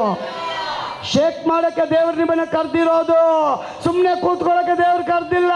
ದೇವರ ಮಕ್ಕಳಾಗಿ ಕರೆದಿದ್ದಾನೆ, ಅಭಿಷಕ್ತರಾಗಿ ಕರೆದಿದ್ದಾನೆ, ವರಗಳನ್ನ ಕೊಡೋಕ್ಕೆ ಕರೆದಿದ್ದಾನೆ, ವಲ್ಲನ್ನ ಕೊಡೋಕ್ಕೆ ಕರೆದಿದ್ದಾನೆ. ನಿಮ್ಮನ್ನು ನೋಡುವಾಗ ದೆವ್ವ ನಡಗೋಕ್ಕೋಸ್ಕರ ದೇವರು ಕರೆದಿದ್ದ. ಎಷ್ಟೋ ಜನ ದೆವ್ವನ ನೋಡಿ ಓಡೋಗ್ತಾರೆ. ನನ್ನ ದೇವ್ರು ಹೇಳ್ತಾನೆ, ನಿಮ್ಮನ್ನು ನೋಡಿ ದೆವ್ವ ಓಡೋಗ. ಒಂದು ಅಲ್ಲೇಲು ಹೇಳ್ರಿ. ಎಷ್ಟು ಜನಕ್ಕೆ ಆಸೆ ದೆವ್ವ ನನ್ನ ನೋಡಿ ಹೋಗ್ಬೇಕಂತ. ನೀವು ಅರಿಕೆ ಮಾಡ್ರಿ, ದೆವ್ವ ಇದ್ರೆ ಬಿಟ್ಟು ಹೋಗ್ತದೆ, ರೋಗ ಇದ್ರೆ ಬಿಟ್ಟು ಹೋಗ್ತದೆ, ಸಮಸ್ಯೆ ಇದ್ರೆ ಬಿಟ್ಟು ಹೋಗ್ತದೆ, ಚಿಂತೆ ಇದ್ರೆ ಬಿಟ್ಟು ಹೋಗ್ತದೆ, ಅಂಧಕಾರದ ಬಲ ಇದ್ರೆ ಬಿಟ್ಟು ಹೋಗ್ತದೆ, ಮಾಟ ಮಂತ್ರ ಇದ್ರೆ ಬಿಟ್ಟು ಹೋಗ್ತದೆ, ವೈರ್ಯ ಕುಯುಕ್ತಿ ಇದ್ರೆ ಬಿಟ್ಟು ಹೋಗ್ತದೆ. ದಾವೀದಗೆ ದೇವರು ಹೇಳ್ತಾನೆ, ದಾವೀದ್ ಭಯ ಪಡಬೇಡ, ಎಲ್ಲ ವೈರಿಗಳು ನಿನಗೆ ವಿರುದ್ಧವಾಗಿ ಕುಯುಕ್ತಿ ಮಾಡಿದ್ದಾರೆ, ಯಾವುದು ಸಫಲ ತರೋದಿಲ್ಲ. ಮಗ್ಗುಲಲ್ಲಿ 1000, ಬಲಗಡೆಯಲ್ಲಿ 10,000 ವಿಶ್ವಾಸಿ ಮುಂದೆ ಬಿದ್ದರೆ ದೇವ್ರು ನಿಮ್ಮ ಕಡೆ ಇದ್ದರೆ ಏನೂ ಆಗೋದಿಲ್ಲ ಅಂತ. ಒಂದು ವಿಶ್ವಾಸಿ ಕಡೆ ಲೋಕನೇ ಬಿಟ್ಟು ಹೋಗ್ತದೆ. ವಿಶ್ವಾಸದಲ್ಲಿರೋ ವಿಶ್ವಾಸಿಗೆ ಯೇಸು ಪಕ್ಕ ಬರ್ತಾನೆ. ಯೇಸು ಪಕ್ಕ ಬಂದರೆ ನಿಮಗೆ ಒಂದು ಶೂರ್ ಇರಬೇಕು, ಪರಲೋಕನೇ ಅವನ ಪಕ್ಕ ಬರ್ತದಂತೆ. ಪರಲೋಕದ ದೇವರೇ ಅವನ ಪಕ್ಕ ಬರ್ತಾನ್ರಿ, ದೇವದೂತರು ಅವನ ಪಕ್ಕ ಬರ್ತಾನ್ರಿ. ದೇವರು ರೆಡಿಯಾಗಿ, ದೇವ್ರ ದೂತರು ರೆಡಿಯಾಗಿರ್ತಾರೆ. ಈ ಮಗಳ ಪ್ರಾರ್ಥನೆಗೆ ಉತ್ತರ ತಗೊಂಡು ಹೋಗ್ತೀನಿ, ದೇವರೇ ನನ್ನನ್ನು ಆಶೀರ್ವಾದ ಮಾಡು. ಅದಕ್ಕೆ ದಾನಿಯೇಲ್ ಕೇಳ್ತಾನೆ, ದೇವದೂತ ದಾನಿಯೇಲ್, ಆರಂಭದಲ್ಲಿ ನನ್ನ ದೇವರು ನಿನ್ನ ಪ್ರಾರ್ಥನೆ ಕೇಳಿ ನಿನ್ನನ್ನು ಬಲಪಡಿಸೋದಕ್ಕೆ ನನ್ನನ್ನು ಕಳಿಸಿದ್ದಾನೆ. ದಾನಿಯೇಲ್ ಅವನ್ನ ಬಲಪಡಿಸೋದಕ್ಕೆ ಅಂದರೆ ಅದೇ ದೇವರೇ ನಿಮ್ಮನ್ನು ಇವತ್ತು ಬಲಪಡಿಸ್ತಾ ಇದೆ. ನಿಮ್ಮ ಮನೆ ಸಮಸ್ಯೆ ನೋಡಿ ಕುಗ್ಗೋಗ್ಬೇಡ್ರಿ, ಹಣದ ಸಮಸ್ಯೆ ನೋಡಿ ಕುಗ್ಗೋಗ್ಬೇಡ್ರಿ. ನನ್ನ ದೇವರು ಚಾಲೆಂಜ್ ಮಾಡ್ತಾನೆ, ನನ್ನ ಮುಂದೆ ಬಂದು ಕೂತ್ಕೋ, ಅದನ್ನು ನಾನು ಸಾಲ್ವ್ ಮಾಡ್ತೇನೆ. ನನ್ನ ಮುಂದೆ ಬಾ. ಯಾಕೋ ಹೇಳ್ತಾನೆ, ದೇವರ ಸಮೀಪಕ್ಕೆ ಬನ್ರಿ, ಆತ ನಿಮ್ಮ ಸಮೀಪಕ್ಕೆ ಬರ್ತಾನೆ. ದೇವರಿಗೆ ನೀವು ಒಳಗಾಗ್ರಿ, ಸೈತಾನ್ ನಿಮ್ಮನ್ನು ತಾನೇ ಬಿಟ್ಟು ಹೋಗ್ಬಿಡ್ತಾನೆ. ಹಲ್ಲೇಲೂಯಾ. ಆದ ಕಾರಣ ದೇವರ ವಾಕ್ಯ ಹೇಳ್ತದೆ, ಪ್ರಿಯ ಸಹೋದರ ಸಹೋದರಿ, ದೇವರ ವಾಕ್ಯ ಹೇಳ್ತದೆ ದೇವರು ನಮ್ಮ ಸಂಗಡ ಇದ್ದ. ಎಷ್ಟು ಜನ ಬಿಲೀವ್ ಮಾಡ್ತೀರಾ? ದೇವರು, ದಾವೀದ ಹೇಳ್ತಾನೆ, ದೇವರು ನಿನ್ನ ಸಂಗಡ ಇದ್ದಾನೆ, ಅದೇ ದೇವರು ನಿನ್ನ ಮುಂದೆ ಇದ್ದಾನೆ. ನಮ್ಮ ಸಂಗಡ ದೇವರು ಇದ್ದಾನೆ, ನಮ್ಮ ದೇವರು ನಮ್ಮ ಮುಂದುಗಡೆ ಇದ್ದ. ಇಸ್ರಾಯೇಲ್ ಜನಗಳಿಗೆ ದೇವರು ಮುಂಬಲವಾಗಿ ಹಿಂಬಲವಾಗಿ, ರಾತ್ರಿನೂ ಇದ್ದಂತೆ ಬೆಳಗ್ಗೆನೂ ಇದ್ದಂತೆ, ಮೇಘಸ್ತಂಭವಾಗಿ ಅಗ್ನಿಸ್ತಂಭವಾಗಿದ್ದಂತೆ. ಅದೇ ದೇವರು. ದೇವರ ವಾಕ್ಯ ಹೇಳ್ತದೆ, ಯಾಕೋಬನ ದೇವರಾದ ನಾನ್ ಚೇಂಜ್ ಆಗಿಲ್ಲ, ಮಾರ್ಪಟ್ಟಿಲ್ಲ. ನಿಮ್ಮನ್ನು ನಾನು ಮಾರ್ಪಡಿಸ್ತೇನೆ, ನಾನು ಮಾರ್ಪಟ್ಟಿಲ್ಲ. ಆಮೆನ್. ಜನ ಮಾರ್ಪಡ್ತಾರೆ, ದೇವರು ಮಾರ್ಪಡೋದೇ. ಜನ ಮಾರ್ಪಡ್ತಾರೆ, ದೇವರು ಮಾರ್ಪಡುವುದೇ ಇಲ್ಲ. ಯಾರೆಲ್ಲ ನಂಬ್ತಿರೋ, ನನ್ನ ದೇವರು ನನ್ನ ಪರವಾಗಿದ್ದಾನೆ, ನನ್ನ ದೇವರು ನನ್ನ ಮುಂಬಲವಾಗಿದ್ದಾನೆ, ನನ್ನ ದೇವರು ಹಿಂಬಲವಾಗಿದ್ದಾನೆ, ನನ್ನ ದೇವರು ನನ್ನ ಸುತ್ತಲೂ ಇದ್ದಾನೆ, ನನ್ನ ದೇವರು ನನಗೆ ಯೆರಿಕೋ ಕೋಟೆಯನ್ನು ಬೀಳಿಸಿ ದಾಟುವಂಥ ಬಲವನ್ನು ಕೊಡಲಿಕ್ಕೆ ಅವನು ಶಕ್ತನಾಗಿದ್ದಾನೆ. ಸಮುದ್ರವನ್ನು ದಾಟುವಂಥ ಬಲ ಕೊಡಲಿಕ್ಕಿದ್ದಾನೆ.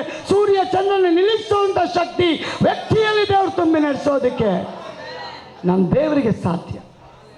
ಪ್ರಿಯ ಸಹೋದರಿ, ಅಷ್ಟಿಲ್ದಿರ ಪೌಲ ಹೇಳ್ತಾನೆ, ಲೋಕದಲ್ಲಿರುವವನಿಗಿಂತ ನನ್ನಲ್ಲಿ ವಾಸ ಮಾಡೋ ದೇವ್ರ ತೋಟ. ಹಲ್ಲೇಲೂಯಾ. ಎಷ್ಟು ಜನ ನಂಬ್ತೀರಾ? ಲೋಕದಲ್ಲಿರುವವನಿಗಿಂತ ನಿನ್ನ ಒಳಗಡೆ ವಾಸ ಮಾಡೋ ಯೇಸು ದೊಡ್ಡ ದೇವರು.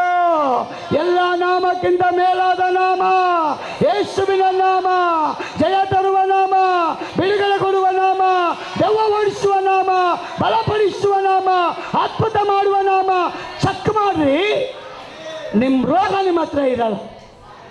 ಮೊನ್ನೆ ದಿನ ಒಂದು ಸಿಸ್ಟರ್ 11:45 ರಾತ್ರಿಗೆ ಫೋನ್ ಮಾಡ್ತಾರೆ, ಪಾಸ್ಟರ್ ನನ್ನ ಒಳಗಡೆ ಗಡ್ಡೆ, ನಾಳೆ ಡಾಕ್ಟರ್ ನೋಡಿ ಆಪರೇಷನ್ಗೆ ಬರೀತಾರೆ ಗೊತ್ತಿಲ್ಲ, ಒಂದೇ ಭಯ ನನಗೆ, ದಯಮಾಡಿ ಪ್ರಾರ್ಥನೆ ಮಾಡ್ತೀರಾ? ಅವ್ರಿಗೆ ನಾನು ಹೇಳ್ತೀನಿ, ನೀನು ಎಷ್ಟು ಗಂಟೆಗೆ ಹೋಗೋದಮ್ಮ? ನಾಳೆ 10 ಗಂಟೆಗೆ. 9 ಗಂಟೆಗೆ ಫೋನ್ ಮಾಡಿ. 9 ಗಂಟೆಗೆ ಫೋನ್ ಮಾಡುವಾಗ ಹೇಳ್ತೀನಿ, ವಿತೌಟ್ ಆಪ್ರೇಷನ್ ನನ್ನ ಏಸು ಹೀಲ್ ಮಾಡ್ತಾನೆ. ವಿತೌಟ್ ಆಪ್ರೇಷನ್ ನನ್ನ ಏಸು ಹೀಲ್ ಮಾಡಿದ. ನಂಬ್ತೀಯ? ನೀನು ಡಾಕ್ಟರ್ ಹತ್ರ ಹೋಗು, ಮುಗಿದ್ಮೇಲೆ ನನಗೆ ಫೋನ್ ಮಾಡಿ. ಅವಳು 3 ಗಂಟೆಗೆ ಮಾಡ್ತಾಳೆ, ಪಾಸ್ಟರ್ 2 ಡಾಕ್ಟ್ರು ಚೆಕ್ ಮಾಡಿದ್ರು, ಗಡ್ಡೆನೇ ಕಾಣ್ತಾ ಇಲ್ಲ. 2 ಡಾಕ್ಟ್ರು ಚೆಕ್ ಮಾಡಿದ್ರು, ಪಾಸ್ಟರ್ ಗಡ್ಡೆ ಎಲ್ಲೋಯ್ತು ಗೊತ್ತಿಲ್ಲ. ಗಡ್ಡೆ ಸೈತಾನ್ ತಂದಿಟ್ರೆ ನೀನು ಯೇಸುನ ನಂಬು, ಆ ಗಡ್ಡೆ ಮಂಜಿನಂತೆ ಕರ್ಗೋಗ್ಬಿಡ್ತದ್ರಿ. ಪ್ರಿಯ ಸಹೋದರಿ, ನನ್ನ ದೇವರು ಜೀವಂತವಾಗಿದ್ದಾನೆ, ಸದಾಕಾಲ ಇರುವ ದೇವರಾಗಿದ್ದಾನೆ. ಅವನ ಕಣ್ಣಿಗೆ ಕಾಣಲ್ಲ ಅಷ್ಟೇ, ಅವನ ಕಾರ್ಯ ನಮಗೆ ಕಾಣುತ್ತೆ. ಕಣ್ಣಿಗೆ ಕಾಣೋ ದೇವ್ರ ಹತ್ರ ಅದ್ಭುತ ನಡೆಯಲ್ಲ. ಕಣ್ಣಿಗೆ ಕಾಣೋ ದೇವ್ರ ಹತ್ರ ಅದ್ಭುತ ನಡೆಯುತ್ರಿ. ನನ್ನ ದೇವ್ರು 100 ರೂಪಾಯಿಗೆ ಸಿಗೋ ದೇವ್ರಲ್ರಿ, ನಮ್ಮ ಗುಣ ಕೊಟ್ಟು ಕೊಂಡುಕೊಳ್ಳೋ ದೇವ್ರಿ. ಅಪೋಸ್ತಲರ ಬಳಿಗೆ ಒಬ್ಬ ಬರ್ತಾನೆ, ಅಪೋಸ್ತಲರಿಗೆ ಹೇಳ್ತಾನೆ, ನಿಮ್ಮ ಮೇಲಿನ ಅಭಿಷೇಕನ ಹಣ ಸುರಿತೀನಿ, ಆ ವರನ ನನಗೆ ಕೊಡ್ರಪ್ಪ. ಆ ವರ ನೋಡಿ ನನಗೆ ಆಶ್ಚರ್ಯ ಆಯಿತು. ಪೇತ್ರ ಹೇಳ್ತಾನೆ ಕುಂಟನಿಗೆ, ಓ ನನ್ನ ಹತ್ರ ಹಣ ಇಲ್ಲಪ್ಪ, ಹಣ ಇಲ್ಲ ನನ್ನ ಹತ್ರ ಹಣ ಇಲ್ಲ, ನನ್ನ ಹತ್ರ ಏನಿದೆ ನಾನು ಕೊಡ್ತೀನಿ, ಹೊಂದ್ಕೊಳ್ಳೋಕೆ ರೆಡಿಯಾಗು.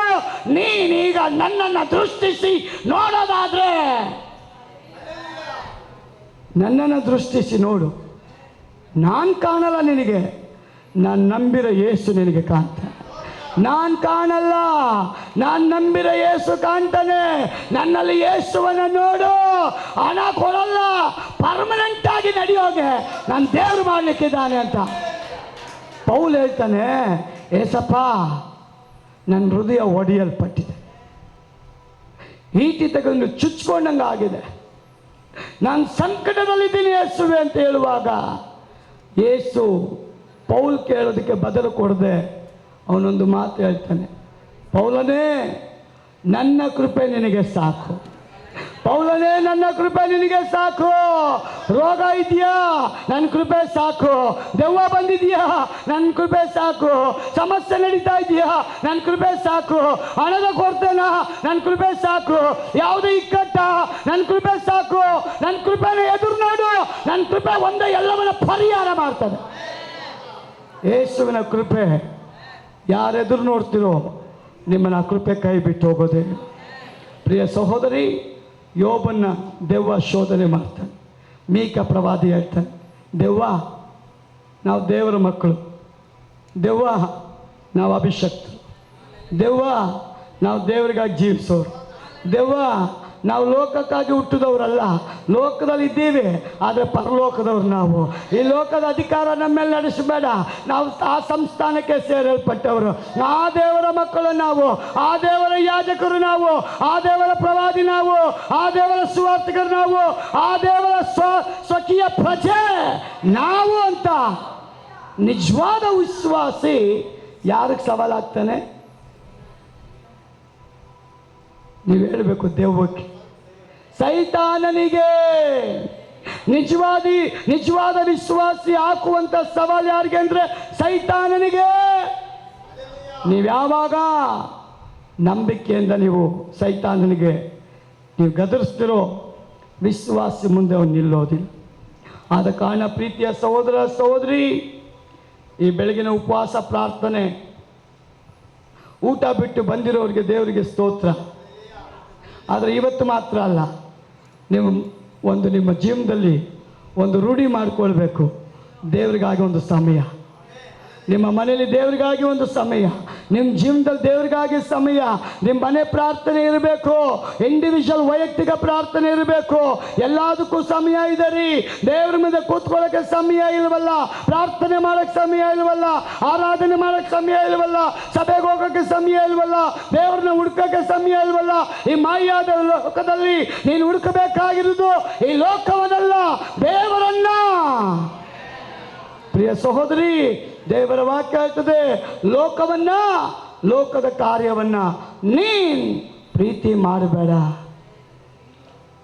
ಆ ಲೋಕ ಒಂದು ದಿನ ಇರೋದಿಲ್ಲ.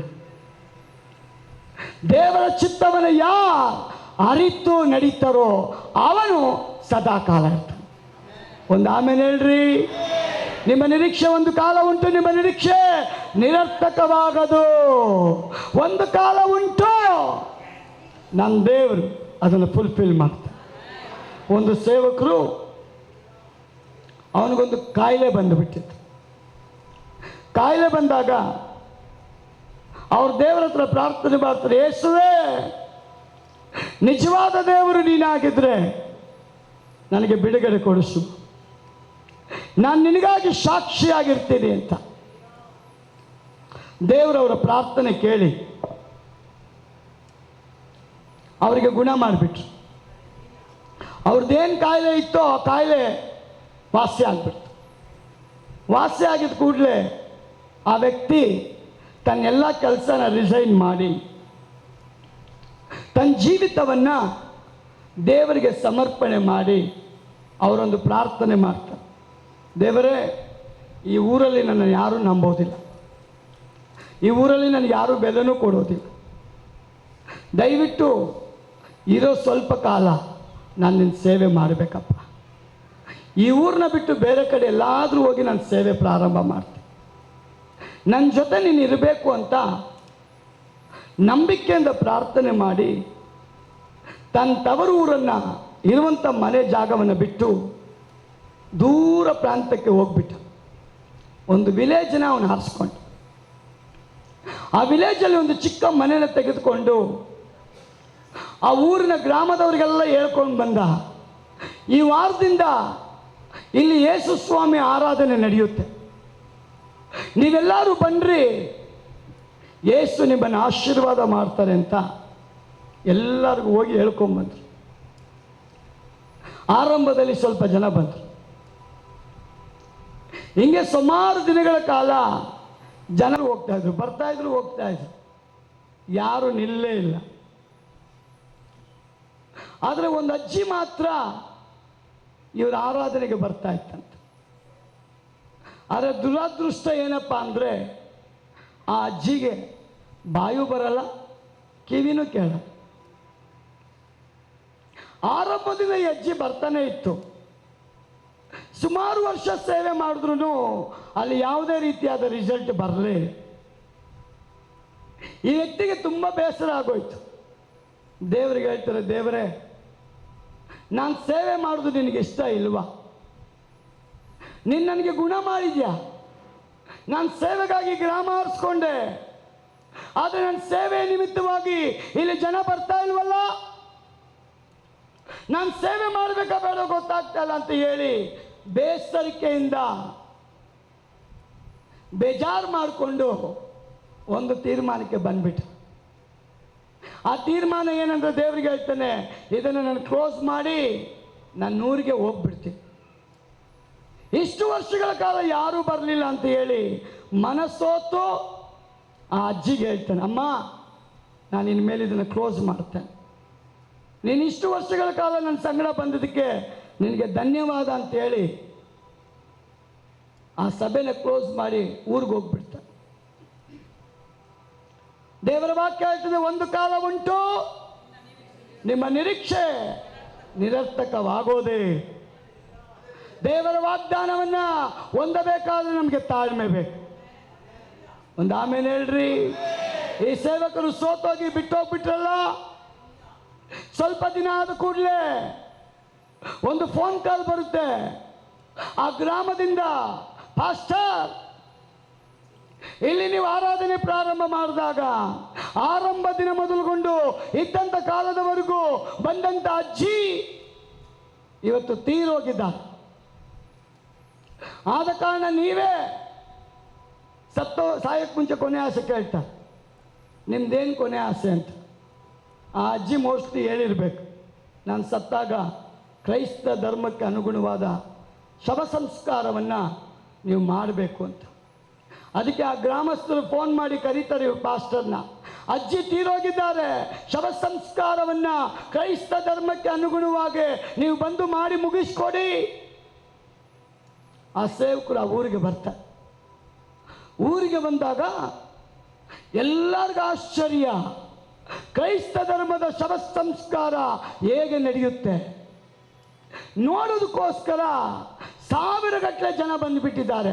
ಎಷ್ಟೋ ಗ್ರಾಮಗಳಿಂದ ಬಂದಿದ್ದಾರೆ. ದೇವರ ವಾಕ್ಯ ಹೇಳ್ತದೆ, ದೇವರು ಮಾಡುವಂಥ ಕಾರ್ಯ ಕ್ಲುಪ್ತ ಕಾಲದಲ್ಲಿ ದೇವರು ನೆರವೇರಿಸ್ತಾನಂತೆ. ಯಾವ ಟೈಮಲ್ಲಿ ಏನು ನಡಿಬೇಕೋ ಅದು ದೇವರ ನಿಯಮ. ಆಕಾಶದ ಕೆಳಗೆ ಭೂಮಿಯ ಒಳಗೆ ಎಲ್ಲ ದೇವರ ಟೈಮ್ ನಿಗದಿ ಮಾಡಿಟ್ಟಿದ್ದ. ಒಂದು ಆಮೇಲೆ ಹೇಳ್ರಿ. ಪ್ರಿಯ ಸಹೋದರಿ, ಈ ಪಾಸ್ಟರ್ ಬಂದಿದ್ದ, ಆ ಹೆಣದ ಹತ್ರ ಹೋಗಿದ್ದ. ಪಾಸ್ಟರ್ಗೆ ಒಂದೇ ಆಶ್ಚರ್ಯ, ಜನ ಲಾರಿಗಳೆಲ್ಲ ಬಂದು ಬಿಟ್ಟಿದ್ದಾರೆ, ಗ್ರಾಮನೇ ಬಂದು ನಿಂತ್ಕೊಂಡಿದೆ. ಕ್ರೈಸ್ತ ಧರ್ಮದಲ್ಲಿ ಯಾವ ರೀತಿ ಶವ ಸಂಸ್ಕಾರ ಮಾಡ್ಬೋದು ಅಂತ ಆ ಪಾಸ್ಟರ್ ಹೆಣದ ಹತ್ರ ಹೋಗ್ತಾನೆ, ಕಣ್ಣೀರು ಹಾಕ್ತಾನೆ. ದೇವರೇ, ಈ ಗ್ರಾಮದಲ್ಲಿ ಆಲಯ ಆರಂಭ ಆದಾಗ ಅವತ್ತಿಂದ ಇವತ್ತಿನವರೆಗೂ ಈ ಅಜ್ಜಿ ಮಾತ್ರ ಬಿಲಿವರಾಗಿ ಬಂದಿದ್ದಪ್ಪ, ಬೇರೆ ಯಾರು ಬರಲಿಲ್ಲ. ಇವತ್ತು ಈ ಅಜ್ಜಿನೂ ಸತ್ತೋಗಿದೆ. ಆದರೆ ಅಜ್ಜಿ ಬರುವಾಗ ಬಾಯಿಲ್ಲ, ಕಿವಿ ಇಲ್ಲ. ದೇವರ ವಾಕ್ಯ ಹೇಳ್ತದೆ, ಕೇಳೋದ್ರಿಂದ ಪ್ರಯೋಜನ ಇಲ್ಲ, ಓದೋದ್ರಿಂದ ಪ್ರಯೋಜನ ಇಲ್ಲ, ಕೈಗೊಂಡು ನಡೀಬೇಕಂತೆ. ಆ ಅಜ್ಜಿಗೆ ಬಾಯಿಲ್ಲ, ಕೇಳಿಸ್ಕೊಳ್ಳೋಕ್ಕೆ ಕಿವಿ ಇಲ್ಲ. ಬಾಗಿಲು ತೆಗೆದು ಕೂಡನೆ ದೇವರ ಆಲಯದಲ್ಲಿ ಬರ್ತಾರೆ. ಒಂದು ಅಲ್ಲೇಲು ಹೇಳ್ರಿ. ಆ ಅಜ್ಜಿ ಬರೋ ಕಾರಣ ದೇವರ ವಾಕ್ಯದ ಪ್ರಕಾರವಾಗಿ ಈ ಸೇವಕರು ಅಲ್ಲಿ ಹೋಗಿ ಕಣ್ಣೀರು ಹಾಕುತ್ತಾ ಆ ಅಜ್ಜಿ ಕಾಲುಗಳ ಮೇಲೆ ಈ ಅಪ್ಪ ಕೈ ಇಡ್ತಾನೆ. ಅಮ್ಮ, ನೀನು ತೀರೋಗ್ಬಿಟ್ಟ ಅಂತ ಅಳ್ತಾ ಇರುವಾಗಲೇ ಎಂಥ ಮಹಿಮೆ ರೀ. ಸತ್ತೋಗಿರೋ ಅಜ್ಜಿ ಸಾವಿರಗಟ್ಟಲೆ ಜನ ನೋಡ್ತಾ ಇದ್ದಾರೆ, ಸಾವಿರಗಟ್ಟಲೆ ಜನ ನೋಡ್ತಾ ಇದ್ದಾರೆ. ಸಾವಿರಗಟ್ಟಲೆ ಜನ ನೋಡುವಾಗ ಲಾಜರ್ನ ಜೀವಿತದಲ್ಲಿ ಮಾಡಲ್ಪಟ್ಟ ಅದ್ಭುತವನ್ನು ನಾನು ಯೇಸುವಲ್ಲಿ ಮಾಡ್ತಾನ್ರಿ. ಆ ಮೂಕಿ ಅಜ್ಜಿ, ಕಿವಿಡಿ ಅಜ್ಜಿ ಅಲ್ಲಿ ಅಲ್ಲೇಲೂಯ ಅಂತ ಹೇಳಿ ಎದ್ದು ಕೂತ್ಕೊಂಡ್ಬಿಟ್ಟಿದ್ದಾಳಲ್ಲ. ಇಡೀ ಊರಿಗೆ ಊರೇ, ಇಡೀ ಊರಿಗೆ ಊರೇ, ಇಡೀ ಊರಿಗೆ ಗ್ರಾಮಕ್ಕೆ ಗ್ರಾಮನೇ ಆ ಅಜ್ಜಿನ ನೋಡಿ ಆಶ್ಚರ್ಯದಿಂದ, ಅಯ್ಯೋ ನಿಜವಾದ ದೇವರು ಯೇಸು, ಸತ್ಯ ದೇವರು ಯೇಸು, ಜೀವಕೊಳ ದೇವರು ಯೇಸು, ಬದುಕಿಸುವಂತ ದೇವರು ಯೇಸು, ಸತ್ತು ಹೋದವರನ್ನ ಎಬ್ಬಿಸುವ ಶಕ್ತಿ ಇರೋದು ಯೇಸುವಿಗೆ.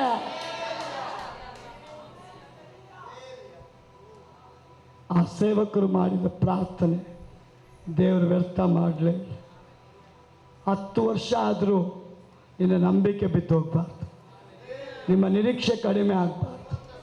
ಪ್ರಿಯ ಸಹೋದರಿ, ನನ್ನ ದೇವರು ನಿಮ್ಮ ಹತ್ರ ಹಣನ ನೋಡಿ ಬರೋದಿಲ್ಲ, ನಿಮ್ಮ ಹತ್ರ ಗುಣ ನೋಡಿ ಬರ್ತಾನೆ. ಅಪೋಸ್ತಲರ ಬಳಿಗೆ ಒಬ್ಬ ಬಂದು ಕೇಳ್ತಾನೆ, ಹಣ ಸುರಿಸ್ತೀನಿ, ವರ ಕೊಡ್ತೀರಾ? ಹಣ ಸುರಿಸ್ತೀನಿ, ವರ ಸುರಿಸ್ತಾನೆ. ನಿಂತಿರುವಾಗ ಸುರಿಸ್ತಾನೆ, ಮಲಗಿರುವಾಗ ಸುರಿಸ್ತಾನೆ. ಆ ದಾಹ ನಿನಗಿರ್ಬೇಕಮ್ಮ, ಆ ದಾಹ ನಿನಗಿದ್ರೆ ಅನಾಯಿಂಟಿಂಗ್ ನಿನ್ನ ಮೂಲಕ ದೇವ್ರು ಪಾಸ್ ಮಾಡ್ತಾನೆ. ಆಗ ನೀನು ಹೇಳ್ತೀಯ, ಶತ್ರುವೇ ನನ್ನ ವಿಷಯದಲ್ಲಿ ಬೇಡ, ನನ್ನ ಹತ್ರ ಇರೋ ದೇವರು ಬೊಂಬೆ ಅಲ್ಲ, ಜೀವ ಉಳ್ಳ ದೇವರು, ಸತ್ಯ ದೇವರು, ಬಲ ಉಳ್ಳ ದೇವರು, ಅಭಿಷೇಕ ಉಳ್ಳ ದೇವರು, ಆಕಾಶ ಭೂಮಿ ಉಂಟು ಮಾಡಲ್ಪಟ್ಟಂತ ದೇವರು. ಅದಕ್ಕೆ ಯೇಸು ಹೇಳ್ತಾನೆ, ನಿಜ ನಿಜವಾಗಿ ಹೇಳ್ತಾನೆ, ನೀವು ನನ್ನ ನಂಬ್ರಿ, ದೇವರ ಮಹಿಮೆನ ನೋಡ್ತೀರಾ. ಈ ಅಜ್ಜಿಗೆ ಆದಂಥ ಕೆಲಸನೇ ಮಾರ್ತಾ ಮರಿಯಳ ಮನೆಯಲ್ಲಿ ದೇವರು ಮಾಡ್ತಾನೆ. ಕಾರಣ, ಮರಿಯಳು ಒಂದು ದಿನ ಯೇಸು ಹತ್ರ ಕೂತಿದ್ದಾಳೆ. ಮಾರ್ತಾಳು ಬಂದು ಓಡಿ ಹೇಳ್ತಾಳೆ, ಸ್ವಾಮಿ ನೀನು ಬಂದಿದ್ಯಾ, ಬಿರಿಯಾನಿ ಮಾಡಬೇಕು. ಇವಳು ನೋಡಿದ್ರೆ ನಿನ್ನ ಹತ್ರ ಕೂತ್ಬಿಟ್ಟಿದ್ದಾಳೆ. ಯೇಸು ಬೈಯೋದಿಲ್ಲ. ಯೇಸು ಮಾರ್ತಾಳಿಗೆ ಹೇಳ್ತಾಳೆ, ಮಾರ್ತಾಳೆ, ಬೇಕಾಗಿರೋದು ತಿನ್ನೋದು ಕುಡಿಯೋದಲ್ಲ, ದೇವರ ಮುಂದೆ ಕೂತ್ಕೊಳ್ಳೋ ಜಾಗ ಇದೆಯಲ್ಲ, ಅದೇ ಉತ್ತಮವಾದ ಸ್ಥಳ. ಈ ಸ್ಥಳ ಯಾರೆಲ್ಲ ಆಯ್ಕೆ ಮಾಡ್ಕೊಳ್ತಾರೋ, ದೇವರ ಆಲಯ ಯಾರು ಆಯ್ಕೆ ಮಾಡ್ಕೊಳ್ತಾರೋ, ದೇವರ ಮನೆ ಯಾರು ಆಯ್ಕೆ ಮಾಡ್ಕೊಳ್ತಾರೋ, ದೇವರ ನನ್ನ ಹೃದಯದಲ್ಲಿ ಸಿಂಹಾಸನದಲ್ಲಿ ಯಾರು ಕುಂಡಿಸ್ಕೊಳ್ತಾರೋ ಅವರ ಒಳಗಡೆ ಪವರ್ ಹರಿದು ಬರ್ತದಂತೆ. ಒಂದು ಆಮೇಲೆ ಹೇಳ್ರಿ, ಇವತ್ತು ಯಾರೆಲ್ಲ ಮರಿಯಳ ಜಾಗದ ಯೇಸುವಿನ ಮುಂದೆ ನೀವು ಹಿಡ್ಕೊಳ್ತಿರೋ, ನಿಮ್ಮನ್ನು ಯೇಸು ಬಿಟ್ಟು ಅಲಗಾಡೋದೇ ಇಲ್ಲ. ಬರೆದಿಟ್ಕೊಳ್ರಿ, ಯೇಸು ನಿಮ್ಮನ್ನು ಬಿಟ್ಟು ಅಲಗಾಡೋದೇ ಇಲ್ಲ.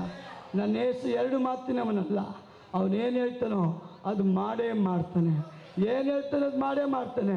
ಪ್ರಿಯ ಸಹೋದರಿ, ದೇವರ ವಾಕ್ಯ ಹೇಳ್ತದೆ, ನಿನ್ನ ವಿಶ್ವದಲ್ಲಿ ದೇವರ ಬಾಯಿಂದ ಬಂದ ಮಾತು ಅಲ್ಲಾಡೋದಿಲ್ಲ, ಕೆಲಸ ಮಾಡೇ ಮಾಡುತ್ತೆ, ಮಾಡದೆ ವಾಪಸ್ ಹೋಗಲ್ಲ. ಒಂದು ಆಮೇಲೆ ಹೇಳ್ರಿ. ಅಂತ ದೇವರನ್ನ ಆರಾಧನೆ ಮಾಡುವ ನೀವು ಉಪವಾಸ ಪ್ರಾರ್ಥನೆಯಲ್ಲಿ ಬಂದಿದ್ದೀರಾ, ಯಾವ ಕಾರಣಕ್ಕೂ ಭಯಪಡಬೇಡ್ರಿ. ಎಸ್ತರ್, ಕಡೆ ಮಾತು ನಾನು ಹೇಳಿ ಮುಗಿಸ್ಬಿಡ್ತೇನೆ. ಎಸ್ತರ್ ಅನಾಥಳು, ತಂದೆ ಇಲ್ಲ, ತಾಯಿ ಇಲ್ಲ, ಚಿಕ್ಕಪ್ಪನ ಬಳಿ ಬೆಳೀತಾ ಇದ್ದಾರೆ. ಅವಳಿಗೆ ಏನು ಬೇಕಾದ್ರೂ ಸಂಕೋಚದಿಂದನೇ ಚಿಕ್ಕಪ್ಪ ಹತ್ರ ಕೇಳಬೇಕು. ಚಿಕ್ಕಪ್ಪ ದುಡ್ಕೊಂಬಂದು ಊಟ ಕೊಟ್ಟರೆ ತಿನ್ನಬೇಕು, ಬಟ್ಟೆ ಕೊಟ್ಟರೆ ಹಾಕ್ಕೊಬೇಕು. ಎಸ್ತರ್ ಹೆಸರಿನ ಅರ್ಥ ಗೊತ್ತಾ? ಸಾರಿ, ಟೈಮ್ ಆಯಿತು, ಇನ್ನೊಂದು 5 ನಿಮಿಷದಲ್ಲಿ ಮುಗಿಸ್ತೀನಿ. ಎಸ್ತರ್ ಹೆಸರಿನ ಅರ್ಥ ಗೊತ್ತಾ? ನಕ್ಷತ್ರ ಅಂತ. ಎಸ್ತರ್ ಹೆಸರಿನ ಅರ್ಥ ನಕ್ಷತ್ರ ಅಂತ. ಆದರೆ ಅವಳು ಹೊಳಿತಾ ಇಲ್ಲ. ಅವಳ ಲೈಫ್ ಕತ್ತಲೆ, ಅವಳ ಜೀವನ ಕತ್ತಲೆ. ಅವಳಂತಾಳೆ, ನಾನು ಆಶೀರ್ವದಿಸಲ್ಪಟ್ಟವಳಲ್ಲ, ನಾನು ನತದೃಷ್ಟಿ ಅದೃಷ್ಟವಂತೆ ಅಲ್ಲ, ನಾನು ಕಾರಣ ನನ್ನ ತಂದೆ ತಾಯಿ ಇಲ್ಲ, ನಾನೊಬ್ಳು ಅನಾಥ. ಯೇಸು ಹೇಳ್ತಾನೆ, ನೀವು ಅನಾಥರಲ್ಲ. ಯೇಸು ಹೇಳ್ತಾನೆ, ನಾನು ನಿಮ್ಮನ್ನು ಅನಾಥರಾಗಿ ಬಿಟ್ಟಿಲ್ಲ. ಯಾರಿಗೆಲ್ಲ ಅಪ್ಪ ಅಮ್ಮ ಇಲ್ಲೋ ಅವ್ರಿಗೆ ಯೇಸು ಅಪ್ಪ ಅಮ್ಮ ಆಗಿದ್ದಾನೆ. ಯಾರಿಗೆ ಯಾರು ಇಲ್ವೋ ಅವ್ರಿಗೆ ಯೇಸುನೇ ಆಧಾರ. ಯೇಸುನ ನಂಬಿದ್ರೆ ನಿಮ್ಮ ಸ್ಟಾರ್ ಚೇಂಜ್ ಆಗುತ್ತೆ. ನಿಮ್ಮ ಸ್ಟಾರ್ ಚೇಂಜ್ ಆಗುತ್ತೆ. ಇವತ್ತಿಂದ ನಿಮ್ಮ ಸ್ಟಾರ್ ಚೇಂಜ್ ಆಗುತ್ತೆ. ನಿಮ್ಮ ಬಿಸ್ನೆಸ್ ಚೇಂಜ್ ಆಗುತ್ತೆ. ನಿಮ್ಮ ಮನೇಲಿ ಸಮಾಧಾನ ಬರ್ತದೆ. ನಿಮ್ಮ ಮನೇಲಿ ಬಲ ಬರಲಿಕ್ಕಿದೆ. ನಿಮ್ಮ ಮನೇಲಿ ಅಭಿಷೇಕ ಕೆಲಸ ಮಾಡಲಿಕ್ಕಿದೆ.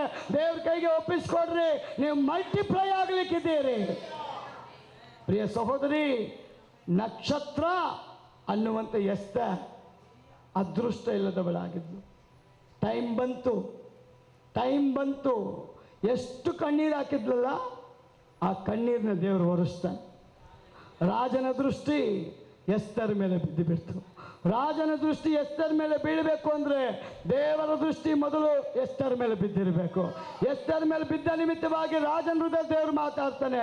ಯಾಕಂದ್ರೆ ನಮ್ಮ ದೇವರು ಕಠಿಣ ಹೃದಯವನ್ನ ಅವನು ಮೃದು ಮಾಡಿಬಿಡ್ತಾನೆ. ಅಸಾಧ್ಯವಾದ ಕಾರ್ಯವನ್ನು ಸಾಧ್ಯ ಮಾಡ್ತಾನೆ. ಇಲ್ಲದನ್ನ ಇರುವಾಗ ಮಾಡೋ ದೇವರೇ ನಮ್ಮ ದೇವರು. ಒಂದು ಆಮೇಲೆ ಹೇಳ್ರಿ. ಆ ಟೈಮ್ ಬಂತು. ಯಾವ ಚಿಕ್ಕಪ್ಪ ಕಷ್ಟಪಟ್ಟು ಸಾಕ್ತಾ ಇದ್ನೋ ಅದೇ ಚಿಕ್ಕಪ್ಪ ಕೈ ಕಟ್ಕೊಂಡು ನಿಲ್ಲಂಗೆ ದೇವರು ಮಾಡಿಬಿಟ್ರು. ಯಾವ ಚಿಕ್ಕಪ್ಪ ಅವಳನ್ನ ಸಾಕ್ತಾ ಇದ್ನೋ ಅದೇ ಚಿಕ್ಕಪ್ಪ ಅವಳ ಮುಂದೆ ನಿಂತ್ಕೊಳ್ಳಂಗೆ ದೇವ್ರು ಮಾಡ್ತಾನ್ರಿ. ಅಷ್ಟು ಮಾತ್ರ ಅಲ್ಲ, ಅವಳ ಮೂಲಕ ಜಾತಿ ಜನಾಂಗವನ್ನೇ ದೇವ್ರ ಆಶೀರ್ವಾದ ಮಾಡಂಗೆ ಮಾಡಿಬಿಡ್ತಾನೆ. ಅವಳು ಹೇಳ್ತಾಳೆ, ನಾನು ಉಪವಾಸ ಇರ್ತೀನಿ, ನೀವು ಉಪವಾಸ ಇರಿ, ನಾನು ದೇವರು ಬಿಡುಗಡೆ ಮಾಡೋದಕ್ಕೆ ಶಕ್ತನಾಗಿದ್ದಾನೆ. ನಿಮ್ಮ ಉಪವಾಸ ಈ ಮಂಗಳೂರು ಪ್ರಾಂತ್ಯವನ್ನು ಆಶೀರ್ವಾದ ಮಾಡಬೇಕು. ಬಂಧನಗಳನ್ನು ಮುರಿಬೇಕು, ಶಾಪಗಳನ್ನು ಮುರಿಬೇಕು, ವಿಗ್ರಹಗಳನ್ನು ಮುರಿಬೇಕು, ಅಂಧಕಾರ ಶಕ್ತಿಗಳನ್ನ ಮುರಿಬೇಕು, ಮಾಟ ಮಂತ್ರಗಳನ್ನ ಮುರಿಬೇಕು. ನಿಮ್ಮ ಒಂದು ಮೊಣಕಾಲು ಅಂಧಕಾರಕ್ಕೆ ನಡುಕಬಲ ತರಬೇಕು, ವೈರ್ಯ ಬಲ ಲಯವಾಗಿ ಹೋಗಬೇಕು. ದೇವರಂತ ಪವರನ್ನ ವಿಶ್ವಾಸಿಯವಾಗಿಟ್ಟಿದ್ದಾನ್ರಿ. ಆ ವಿಶ್ವಾಸಿಯ ನಂಬುವಂತವರು ಅಂತ ವಾಕ್ಯ ಹೇಳ್ತದೆ. ನೀವು ನಂಬ್ರಿ, ನಿಮ್ಮ ಊರಲ್ಲಿ ಮಾಟ ಮಂತ್ರ ನಿಂತು ಹೋಗುತ್ತೆ, ದುಷ್ಟ ಶಕ್ತಿಗಳು ನಿಂತು ಹೋಗ್ತದೆ. ಬಿಕಾಸ್ ಆಫ್ ಯು ಅಂತ ದೇವ್ರ ವಾಕ್ಯ ಹೇಳ್ತದೆ. ನೀನು ನಂಬೋದ್ರಿಂದ, ಪ್ರಾರ್ಥನೆ ಮಾಡೋದ್ರಿಂದ, ಮೊಣಕಾಲು ಹಾಕೋದ್ರಿಂದ, ಕೈ ಎತ್ತೋದ್ರಿಂದ ಖಂಡಿತವಾಗಿಯೂ ಜಯ ನಿಮಗೆ ದೇವ್ರ ತಂದೆ ತರ್ತಾನೆ. ನಿಮ್ಮ ಪ್ರಾರ್ಥನೆಯಿಂದ ದೇವರು ಲಾಸ್ ಮಾಡೋದೇ ಇಲ್ಲ. ದೇವರ ವಾಕ್ಯ ಹೇಳ್ತದೆ, ಯೇಸು ಕಲಿಸ್ಕೊಟ್ಟಿದ್ದು ಒಂದೇ ಒಂದು. ಕಡೆದಾಗಿ ಹೇಳ್ತೀವಿ, ಯೇಸು ಏನು ಕಲಿಸ್ಕೊಟ್ಟ? ಏನು ಮಾಡ್ರಿ ಅಂದ? ಬೇಸರಗೊಳ್ಳದು. ಬೇಸರ ಅಂದರೆ ಕರೆಕ್ಟಾ? ಬೇಸರ ಅಂದರೆ ಬೇಜಾರು ಮಾಡಿಕೊಳ್ಳದೆ. ಅವ್ರು ಬೈದರು, ಇವ್ರು ಬೈದರು, ಅವ್ರಂಗಂದ್ರು, ಇವ್ರಿಂಗಂದ್ರು, ಅವನು ಬೈದು ಬಿಟ್ಟ, ಇವನು ಬೈದು ಬಿಟ್ಟ ಅಂತ ನೀನೇನಾಗಬಾರ್ದು. ಯಾರು ಏನೇ ಅಂದರು ನೀನು ಯಾರ ಆಜ್ಞೆಗೆ ಒಳಗಾಗಬೇಕು? ನಾವು ಯಾರ ಸಂಸ್ಥಾನಕ್ಕೆ ಒಳಗಾಗಿದ್ದೀವಿ? ನಮ್ಮ ಮನೇನ ಯಾರು ಆಳಬೇಕು? ನಾವು ಯಾರ ಆಡಳಿತಕ್ಕೆ ಒಳಗಾಗಬೇಕು? ಯಾರ ಒಂದು ಆಡಳಿತಕ್ಕೆ ಒಳಗಾಗಬೇಕು? ಪರಲೋಕ ರಾಜ್ಯದ ಆಡಳಿತಕ್ಕೆ. ಯಾವಾಗ ನೀವು ಒಳಗಾಗ್ತಿರೋ ನಿಮ್ಮ ಮನೇಲಿ ಅತಿಶಯ ಕಾರ್ಯ ನಡೆಯುತ್ತೆ. ನಾವೆಲ್ಲ ಎದ್ದು ನಿಂತುಕೊಳ್ಳೋಣ, ಒಂದು ನಿಮಿಷ ಕಣ್ಣುಗಳನ್ನು ಮುಚ್ಚೋಣ. ಕಡೆಯದಾಗಿ ಒಂದು ಪ್ರಾರ್ಥನೆ. ನನಗೆ ಗೊತ್ತಿಲ್ಲ ದೇವರ ಆತ್ಮ ಯಾರಂತ ಗೊತ್ತಿಲ್ಲ. ಪದೇ ಜೆಯಿಂದ ಪ್ರಾರಂಭ ಆಗುವಂಥ ಆ ಹೆಸರನ್ನ ದೇವರು ತೋರಿಸ್ತಾ ಇದ್ದ. ಮತ್ತು ಇನ್ನೊಂದು ಎಸ್, ಜೆ ಮತ್ತು ಎಸ್ ಅನ್ನೋ ವ್ಯಕ್ತಿ, ಆ ಇನ್ಷಲಿಂದ ಪ್ರಾರಂಭ ಆಗುವಂಥ ವ್ಯಕ್ತಿ ಯಾರಾದಿದ್ದರೆ ನಿಮ್ಮ ಕೈನ ಮೇಲೆ ಕೆತ್ತರಿ. ದೇವರಾತ್ಮನು ಪ್ರಬಲವಾಗಿ ನಿಮ್ಮ ಮೇಲೆ ಬರ್ತಾ ಇದ್ದಾನೆ. ಥ್ಯಾಂಕ್ ಯು ದೇವರೇ. ನೀನು ಎರಡು ಮಾತಿನವನಲ್ಲ, ನಮ್ಮನ್ನು ಬಲಪಡಿಸುವ ದೇವರು. ಔರಾಬ ಶಂದಲಾಬ ರಿಕಾಲಾಬ. ಯಾರಿಗೆ ಅನ್ಯ ಭಾಷೆ ಬರ್ತದೋ ಅವ್ರು ಮಾತನಾಡಿ, ಯಾರಿಗೆ ಅನ್ಯ ಭಾಷೆ ಬರ್ತದೋ ಅವ್ರು ಮಾತನಾಡಿ. ನನಗೆ ದೇವರ ಬಲ ಬೇಕು ಅನ್ನೋರು ಮಾತನಾಡಿ, ದೇವರ ಅಭಿಷೇಕ ಬೇಕು ಅನ್ನೋರು, ನಾನು ದೇವರಾತ್ಮನ ತುಂಬಲ್ಪಡಬೇಕು ಅನ್ನೋರು ಬೇಕಾದ್ರೆ ಮುಂದೆ ಬರಬೇಕು. ಕರ್ತನೇ, ವಿಶೇಷವಾಗಿ ನಿನ್ನ ಸೇವಕನಾಗಿ ಇಲ್ಲಿ ಯಾರೆಲ್ಲ ಇದ್ದಾರೋ ಅವರೆಲ್ಲರನ್ನ ತಂದೆ, ಮಗ, ಪರಿಶುದ್ಧಾತ್ಮ, ತ್ರಿಯೇಕ ದೇವರ ಹೆಸರಿನಲ್ಲಿ ನಾನು ಆಶೀರ್ವದಿಸ್ತೇನೆ.